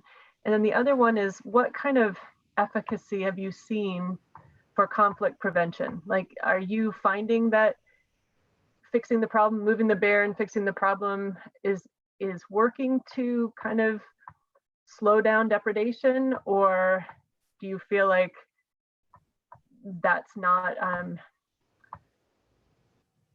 working? Like, what are your thoughts on electric fencing, range riders? They're saying presence on the landscape is helping with depredation. What are your thoughts on that, just from your experience?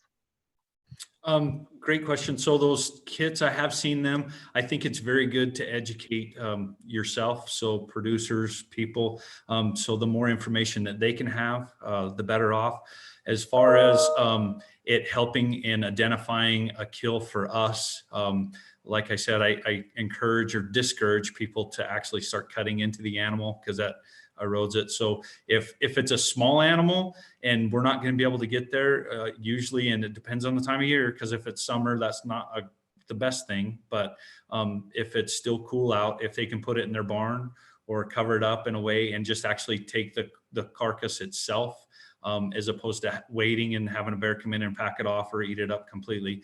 That's the best thing that they could do. Probably even more of a help than taking pictures and all that other stuff. But any evidence that they can help with us is greatly appreciated.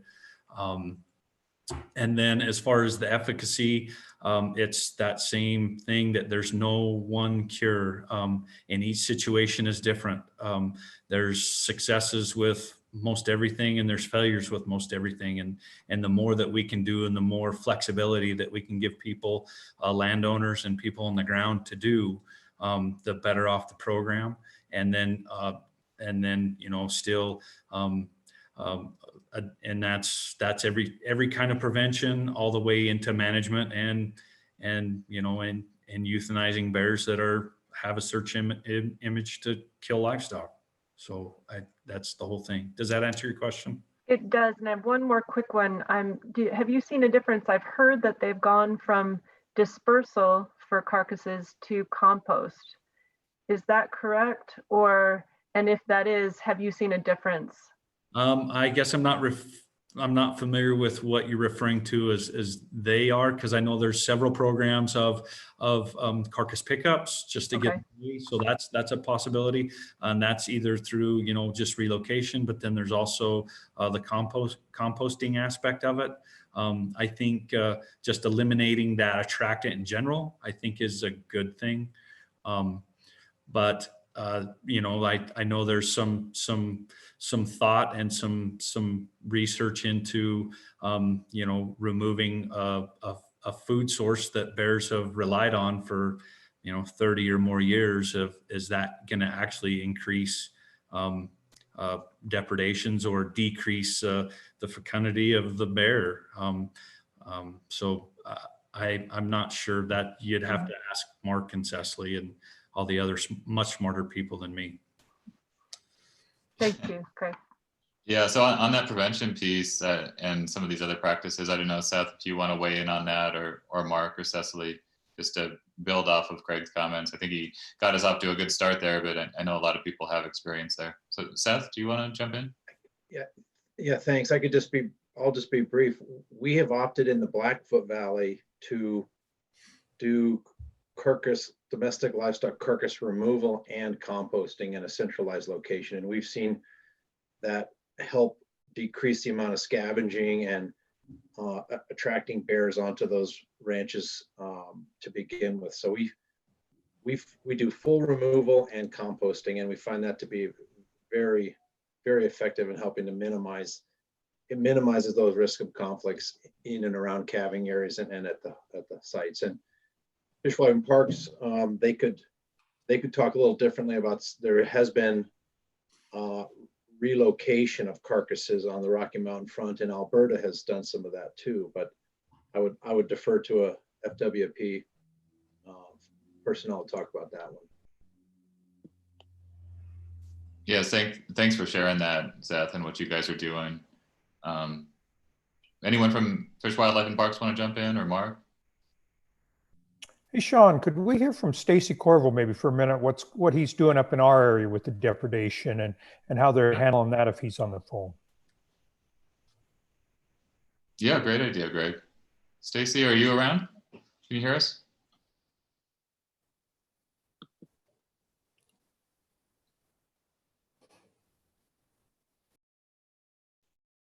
Oh, there he is. Hey, Stacy. Yeah. Can you hear me? Loud and clear. All right. So I have several thoughts. I think depredation. Can you see me? Yep, we can see and hear you. So okay. So we've been producing, well, Greg's been producing corn-fed bears for 20 years. And for those of you that don't know, bears are really smart, and they remember where to get food, and they remember when to come get food. And so, as an example, Jamie Jonkel has a bear that he calls Walking Bear that comes from Lincoln, Montana, Kleinschmidt Flats every August to Greg Schock's cornfield. And so, and when it first started, I mean, you could see it was a learned behavior. And I think depredations are a learned behavior, and they're taught by their moms. And I don't know how to deal with crop damage. I mean, I've flown Greg's cornfields for years, and Seth Wilson and the NRCS helped us electric fence. I don't know.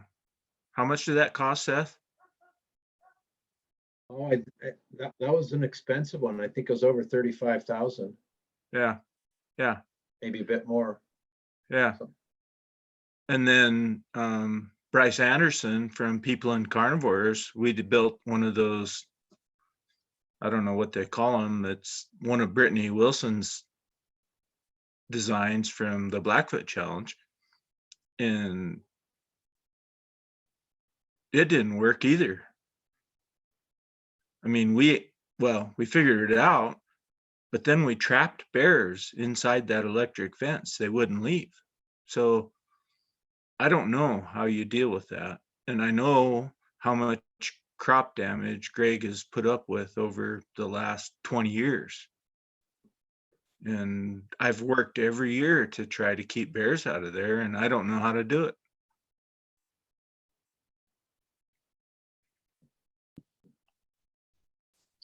Yeah, well, thanks, Stacy. Appreciate you bringing that perspective and your thoughts and what you've seen and observed and tried to respond to. And just I guess a reminder for me and for all of us that since we're broadcasting to the public, not everyone knows who we are. So that's Stacy Corville. He's a bear management specialist with the Flathead Indian Reservation, the CSKT tribe. We've also heard from Mark Eraldson with USGS and Cecily Costello and Rich Harris with Montana Fish, Wildlife and Parks. And it looks like Gary Bertolotti also with FWP has his hand up to respond to this. So Gary, do you want to jump in? Yeah, thanks, Shawn. Gary Bertolotti, Fish, Wildlife and Parks, Great Falls area office supervisor, and dealing with the question on carcass redistribution versus carcass composting, collection composting on the front. And again, I'll do this briefly with carcass redistribution. Years ago, we utilized the federal ground and our state wildlife management areas to take carcasses where landowners didn't have a location to separate calving and cow operations from their mortality areas or bone piles. We took those carcasses, redistributed them across the front in a random fashion to separate operational stuff and cows and calves from those attractants in the springtime when those bears were just coming out of hibernation. And it worked really well. We've now incorporated a carcass collection and removal outside of the Rocky Mountain front from I-15 into the 287 highway as a example of what's happening in the Blackfoot Clearwater area to reduce those attractants from grizzly bears as they move farther out onto the prairie. Both have been effective, both reduce the attractants and bear attractants to areas where depredation may occur. Great, thanks for that, Gary. It's good to hear what's going on there. So looks like Trina has another question, and then I'm going to suggest that in the next 15 minutes or so, we start wrapping up this conversation. So council members that maybe haven't had a chance to share a question or a thought, be really interested to hear what you have to say. So whether, Annie, Caroline, I'm trying to think who hasn't really had a chance to speak up too much today, Jonathan, Cameron, couple others here. Robin, if you've got a question that you'd like to share, I know we don't have the chat going today, so it's harder to get those out. Just be thinking about those, and we'll try to wrap up this part of the conversation in the next 15 minutes or so. Trina. So I have more of a statement than a question, but I wanted to point out a couple things. First of all, that predator booklet that we keep talking about, that Madison Ranch Group put out, that is available for any group to put out. So Blackfeet stock growers called up Linda and said, can we have your PDF? And actually we worked it out and we didn't have to actually make our own. But anyway, so we got some for Glen Hall to distribute on the reservation. So that's an easy thing to do for anyone. The other thing I wanted to point out was as far as carcass removal and distribution, it depends on where you live. So I live on the front, on the west side of the highway is how we call it, west of 89. On this side of the highway, almost everybody has a dead pit. And so we take our carcasses and we move them away from our calving lot, but we move into our dead pit. And every year the bears come to our dead pit and they know where it is and they come to it and they clean it out and then they go to the next one. And if we don't have that dead pit there, then they come looking for live calves to eat. So on this side of the highway, it's important for us to have those. East of the highway is where that carcass removal program really comes in handy because the bears aren't as established, especially farther out closer to the interstate. So they're not used to looking for those dead pits. And so if there's nothing there, they just automatically move on a lot of the time. So I just wanted to clarify that. Sometimes people question why we keep our dead animals on the place, and that's why, is because it keeps those bears contained over there away from my barn. Okay. Thanks for sharing that, Trina. I think that is consistent with some of the other comments that we've heard around learned behavior of bears and how they go back to similar places year after year. Good. So any other questions either for the panelists or just on this topic in general? They could be comments, they could be statements. It was great to have Trina share, for example, that this handbook, this kit that's been prepared for livestock owners and landowners is available and can be replicated and tailored to different needs in different places. Any other questions or thoughts out there just now?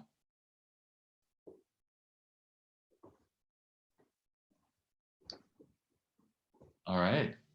Well, I'll wait another minute or two here, and if there aren't any, we can start transitioning to some of the work that the council members have been doing and next steps as we look ahead to the May meeting. But any other final thoughts, questions on this topic of landowner compensation incentive programs?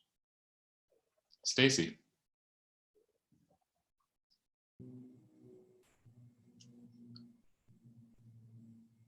Well, I'm just going to say, you know, we deal with a lot of dead pits on the FIR, and one of them is Greg's. And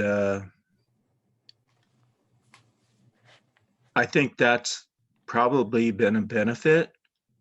I mean, that's a protein source for bears because we can't do, you know, the livestock redistribution program because we're bumped up against wilderness.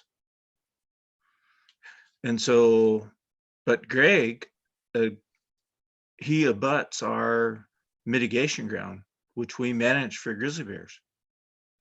And so Greg's dead pit is perfectly fine because it keeps grizzly bears confined, and a lot of grizzly bears confined to that little area. And I mean, he's got bear trails going to his dead pit, and they know where it is and they use it, and it keeps them out of trouble. And I think in certain places that's okay. And I guess, I don't know, I mean, Greg's had grizzly bears 3 feet away from his dairy calves eating on calf creep and never lost a calf. And so I think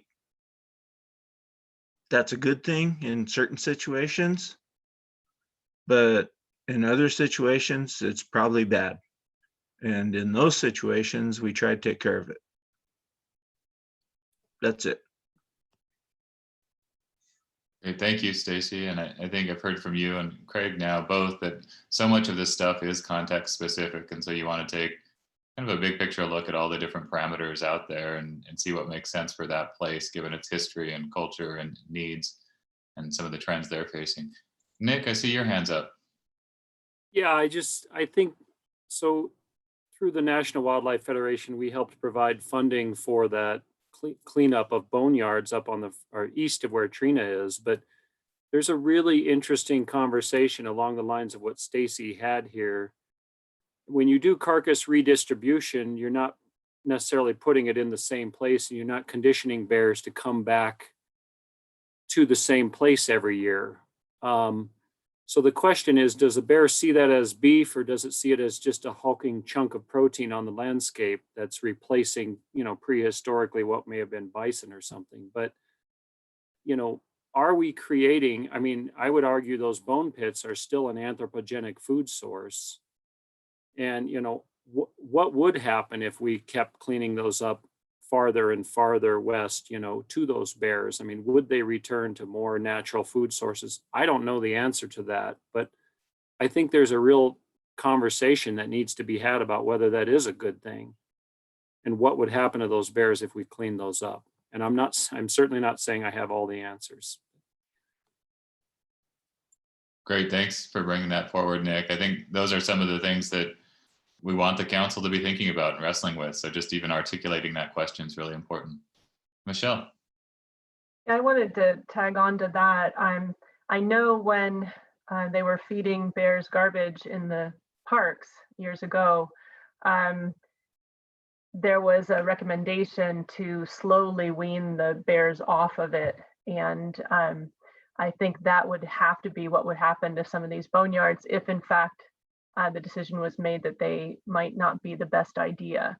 I also wanted to say that I think bears are smart and they learn where the food is, but they also learn when the food goes away too, or when there's electric fencing. So I do think that bears are trainable. I would go back to Glacier Park where they've had very few problems in the last 14 years, no lethal removals in the last 14 years. And that's because they have such strong restrictions on attractants, and they haze bears immediately. So there's zero tolerance in the campground areas, but on both sides, they're really working on reducing those attractants. And that's been a huge change in the problems they've had in Glacier over the years. So I think bears learn both ways. And I think it's a question that needs to be addressed and thought about and looked into and continued to grapple with. Sure, thank you, Michelle. Stacy, I see your hand is still up. Did you want to jump back in on this, or was it just up from before?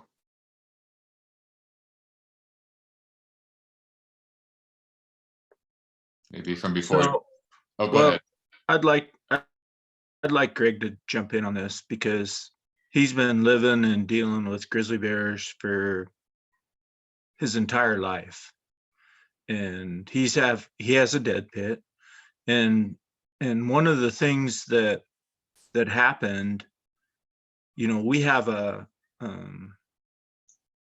peak, McDonald Peak, that's army moth cutworms. Mm-hmm. And so when Greg started planting corn, we started seeing fewer and fewer bears up there. So instead of eating cutworm moths, they were eating corn. And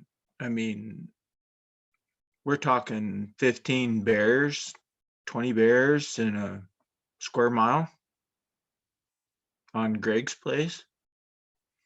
And he has never, he had one depredation. And it was a cow that was down. So I'd like him to check in on that.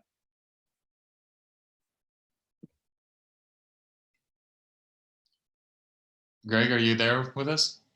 Yeah, I was away for just a second now, and I didn't quite catch everything he was asking.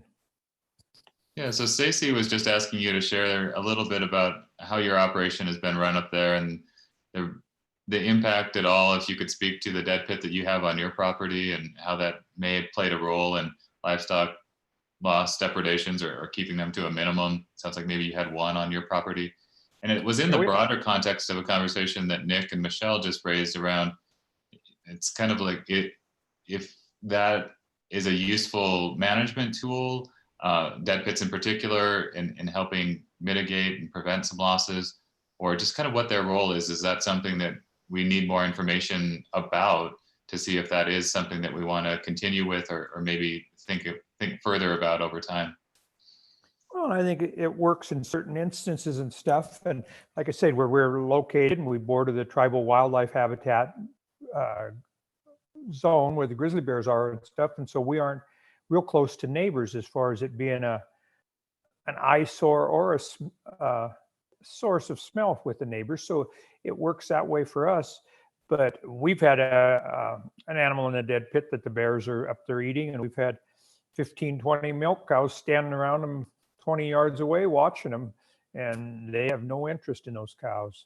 We've had several times, I got videos of sow and cubs coming through the pen of my Holstein heifers with 30 or 40 Holstein yearling heifers in it, and the heifers are chasing them faster than they can run out of the field. So we've never really had any livestock problem. The one Stacy was referring to was clear back in 1996, and that was even before we were raising any corn over here.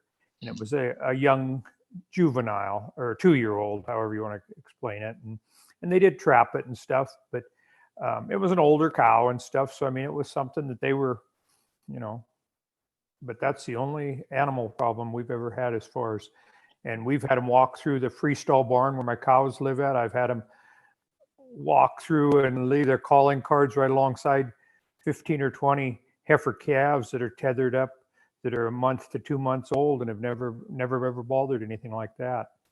And so I guess each bear is individual, and maybe the areas are different. Yeah. And we've had a great response with Stacy and the CSK tribe, and also Bryce Andrews, as far as trying to do everything possible. But just one comment in Stacy and Bryce's either defense or offense, whatever you want to call it, them damn bears outsmarted those two and a couple other people for 4 or 5 years because they got through that electric fence every year. But that's so. Well, great. Thanks for sharing your experience, Greg, and your thoughts on the topic. It's nice to have that firsthand account. I think we'll take these last two comments from Trina and George, and I think they're related to the same conversation, and then we'll hit pause on this conversation and start looking ahead at some next steps. So Trina? So I just wanted to clarify one thing about the boneyards / dead pits, whatever. The part of the year that I'm talking about is the spring right now, when the bears are first getting up and they're really hungry and there's nothing else to eat. So they're scavenging basically. And so that's when our dead pits are important.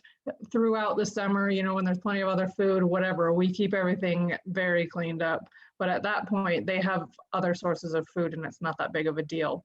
But in the springtime right now is when it's super important for us here on the front, where they're used to getting that protein, to have it there for them. And if you know anything about ranching, it's pretty easy to provide dead calves. So I just wanted to clarify that. Great, thank you, Trina. Well, could I clarify just one more thing on it? I'm sorry to butt in, but we were kind of the same way with the dairy. We had animals year round that were there as a food source and stuff, but where we're at, we have no other, what else do you do with them? We used to try to bury them with a backhoe. We'd spend a half a day digging a big hole and burying them and covering them up and packing them. And the next morning, the bears had them dug up anyhow. Years ago, the Baker Commodity quit servicing the ranchers up in our area as far as an animal pickup. It started out originally, it was free, and then it was a few dollars. And the last time they were doing it, they were charging you $75 to $100 to pick up an animal. Well, you've already lost $700,000, $800,000, $900,000, whatever animal, and then you got to pay another $100 to have it hauled off.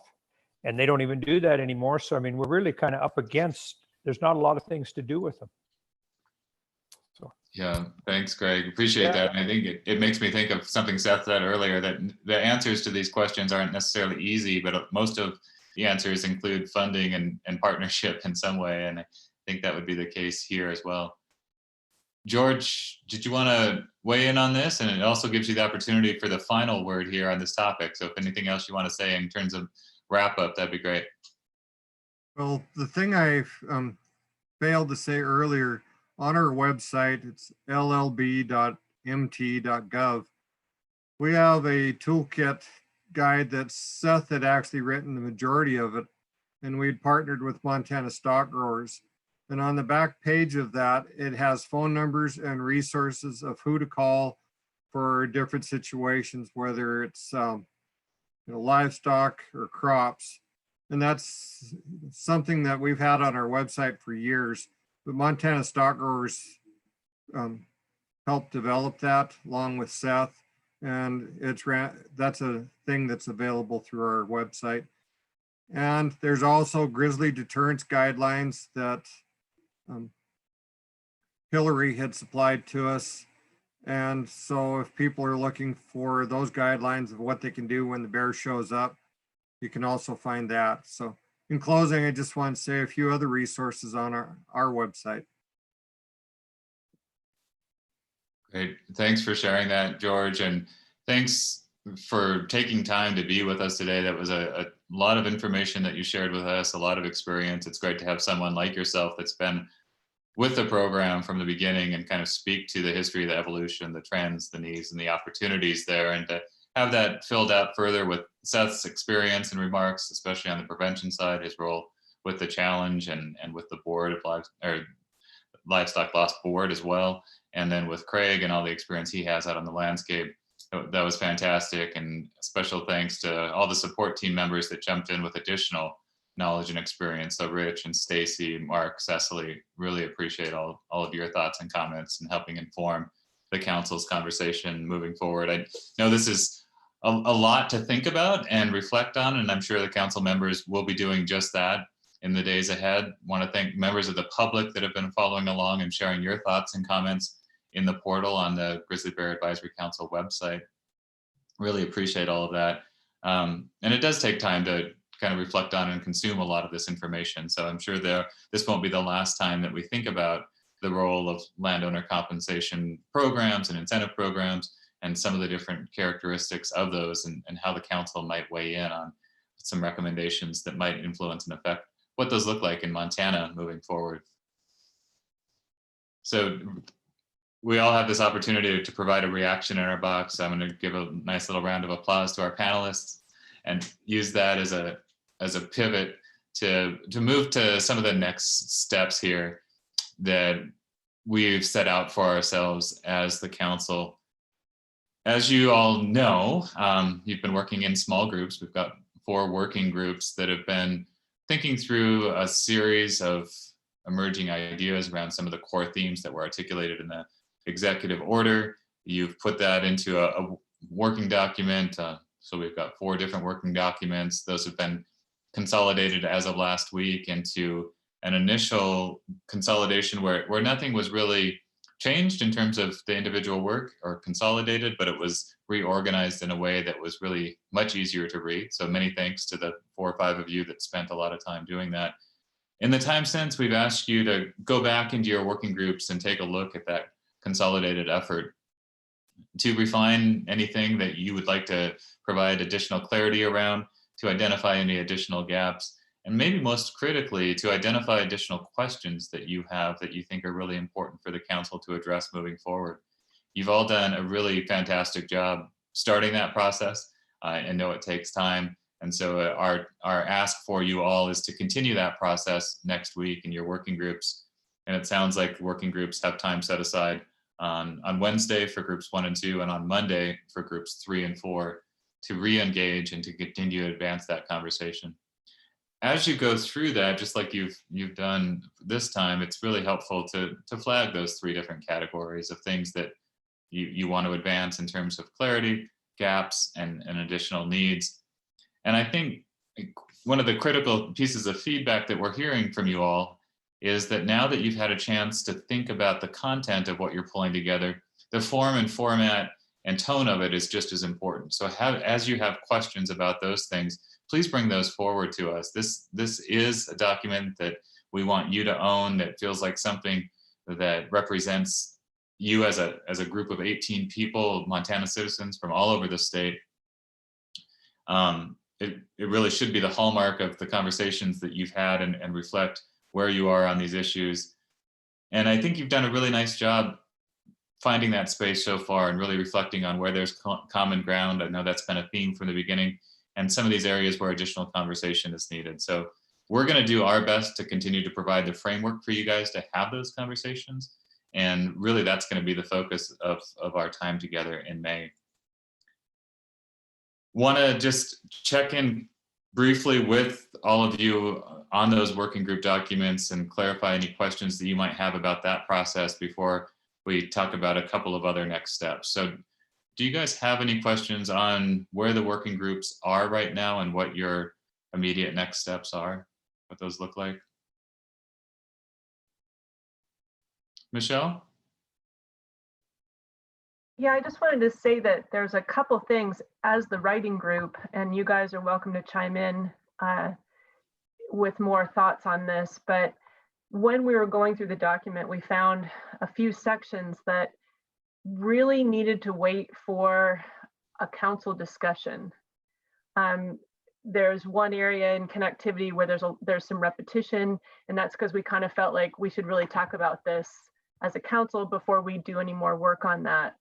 And we moved some things. We didn't remove anything, but we moved things around, trying to put them in a better organization. But I think a lot of times we felt that we couldn't move forward or do too much until we had some of those conversations, you know, how we want to couch the recommendations, where we want to put input. And so I hope that people, as they're going through the documents, that they think that way and realize that, you know, we kind of held off. Those questions at the end were kind of what we were, oh, we really can't look at this yet because the whole council needs to talk about this. And so I hope that you read those questions and think about that as you go through the document, because I think it would really help bring it all together. Thanks very much. Yeah, thank you for sharing that, Michelle. Erin, sounds like you'd like to add a little bit to that. I know you were on the writing team as well.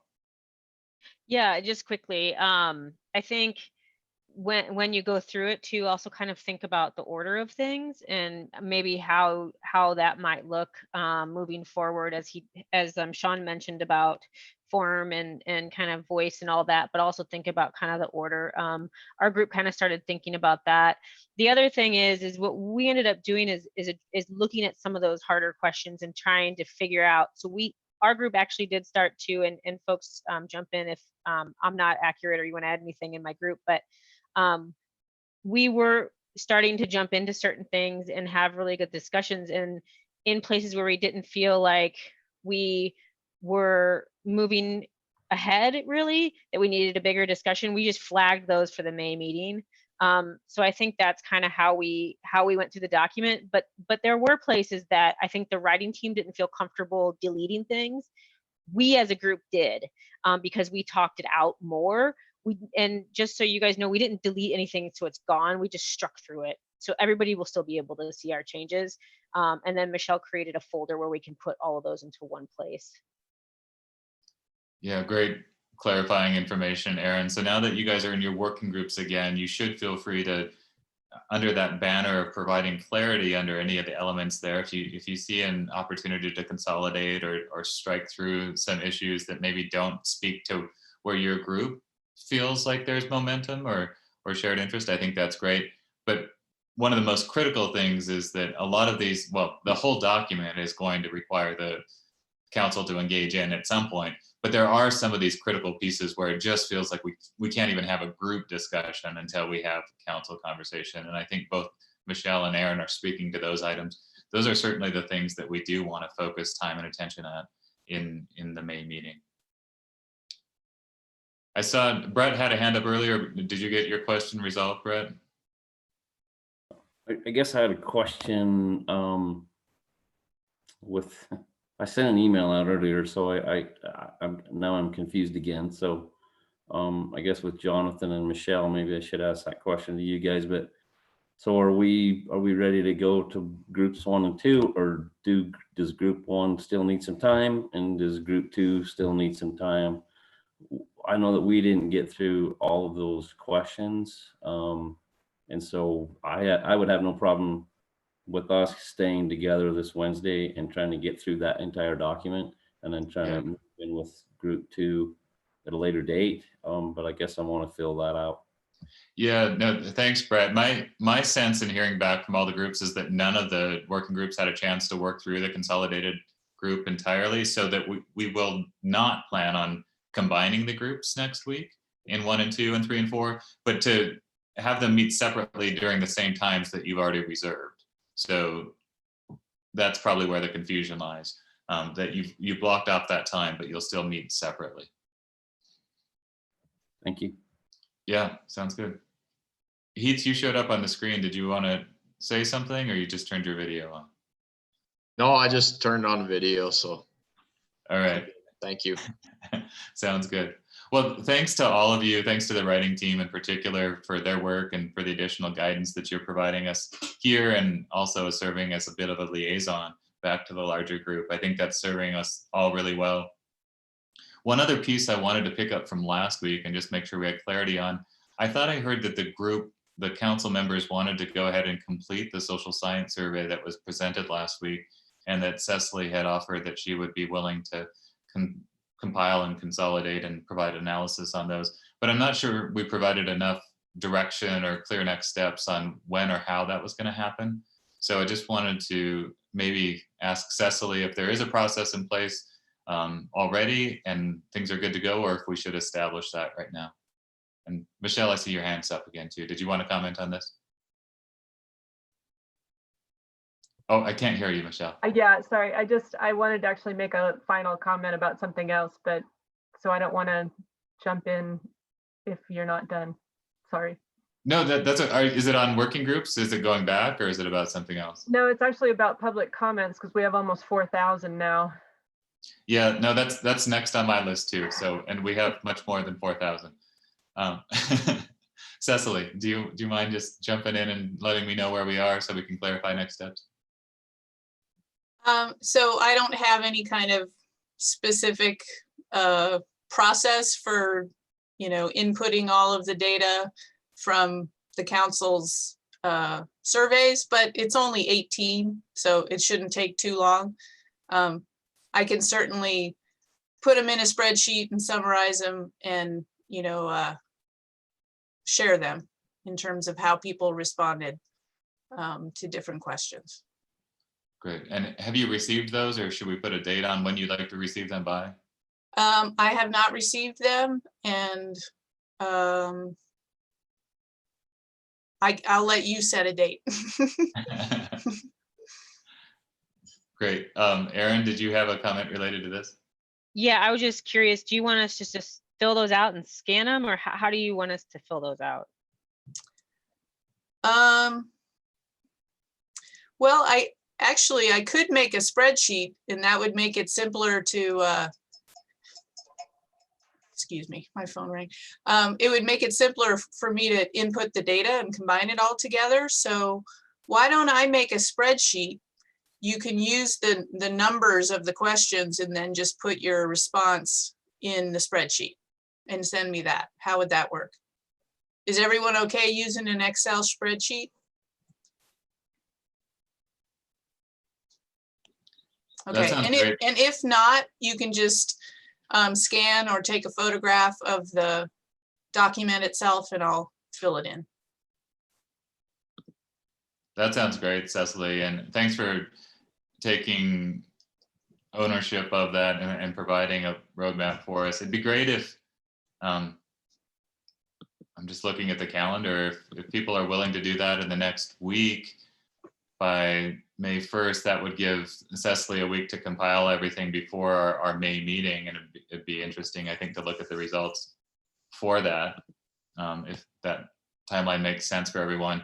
If that's a problem for anyone, just let us know, but I'll throw that out there as a target.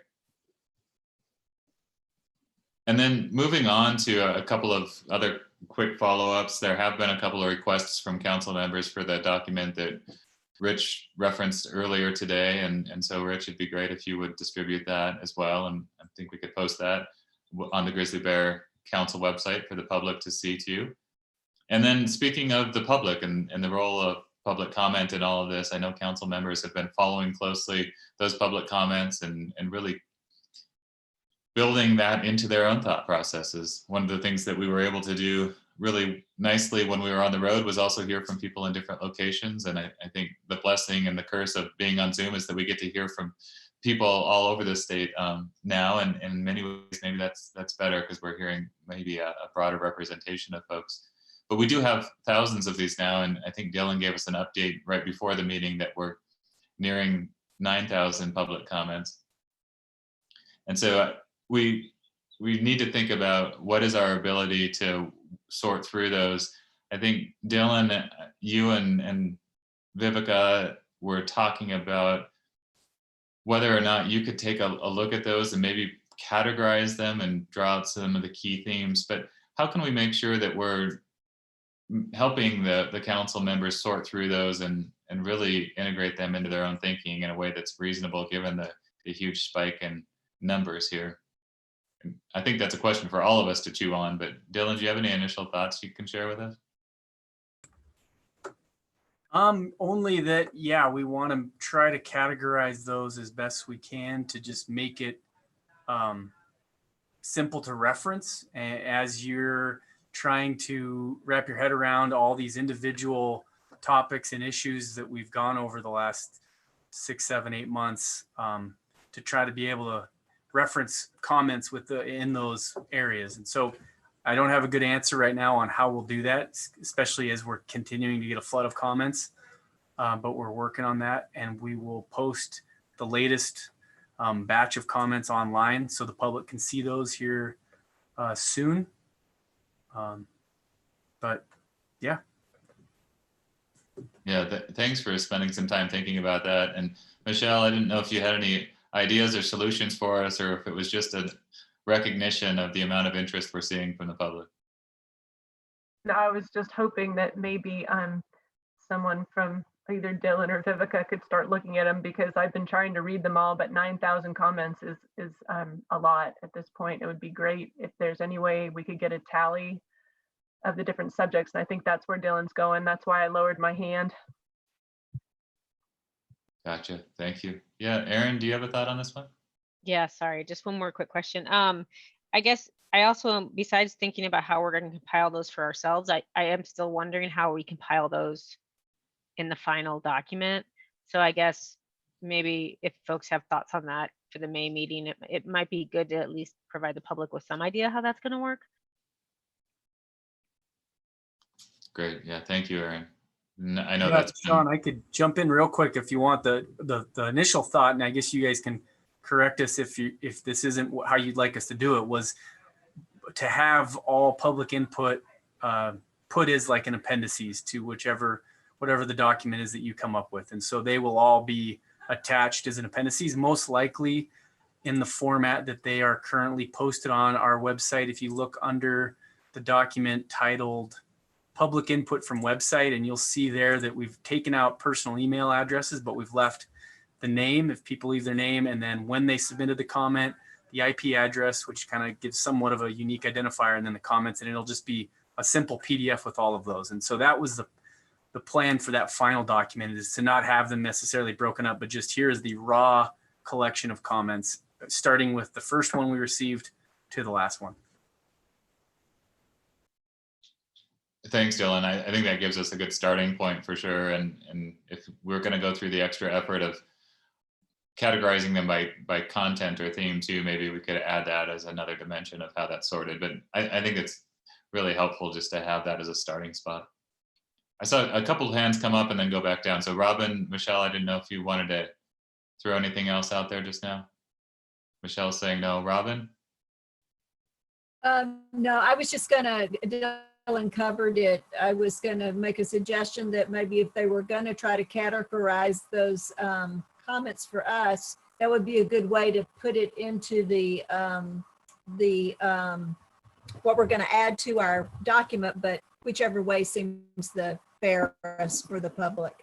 Yeah, great. Well, thank you, Robin. Well, thank you all. I see we're at the top of the hour here, and I want to respect everyone's time here. All of you as the council members, the support team members, the public that have joined us. It's been a really informative 3 hours here. These seem to just fly by. So just to clarify some of our next steps, you'll have additional working group meetings next week at the times that were sent out earlier. So Wednesday afternoon for groups 1 and 2 meeting separately, not together, and groups 3 and 4 Monday mornings. The hope is that you'll have a chance to engage in conversation with each other and continue those conversations and prepare the next iteration or draft of those documents by May 6th at the latest, so that those of us on the facilitation and support team can take a look and try to consolidate some of that thinking and inform our thinking for the May 11th through 13th meeting. In particular, as you encounter those questions where you really want the council to engage in May on some of these critical challenges that you're identifying, please get those to us sooner than later so that we can build that into the content of the agenda. We're going to aim to get a draft agenda out to you guys very shortly for feedback as well, so you should be seeing that soon. And then the final follow-up was just on a couple of logistical pieces. So if you would like to take the social science survey, it sounds like all of you would like to do that, just to see where you all are as council members. Cecily's going to be following up shortly with an email version of that. And if you could complete that by next Friday, May 1st, that would be awesome. And then the last piece is that there will be some additional paperwork coming your way. So Rich's paper will be there, and we'll make sure that the items that Craig shared today with everyone will be posted on the Grizzly Bear Advisory Council website. Charlie, is there anything else I'm missing from kind of a support logistics perspective? I don't think so, Shawn. I mean, I think it's great you're going to send the agenda out early, and we'll get a feel for folks' appetite for how they want to do that meeting, since it will be via Zoom again. Yeah, I guess, and just to clarify that, I think we said that last week, but this May meeting will be on Zoom. We are closely following the guidance from the state and the governor in particular on when and how we might be able to reconvene in person. But for now, we will continue on Zoom. Well, thanks so much. I really appreciate everyone's input and guidance here and deep thinking, and especially all the work you're doing in between meetings that really informs these conversations. So great to see you all. Enjoy your weekend, and we'll be in touch soon. Thank you. Great. Bye, guys. Thank you, Shawn. Thank you, everybody. Have a good weekend. Enjoy the sun. Stay healthy.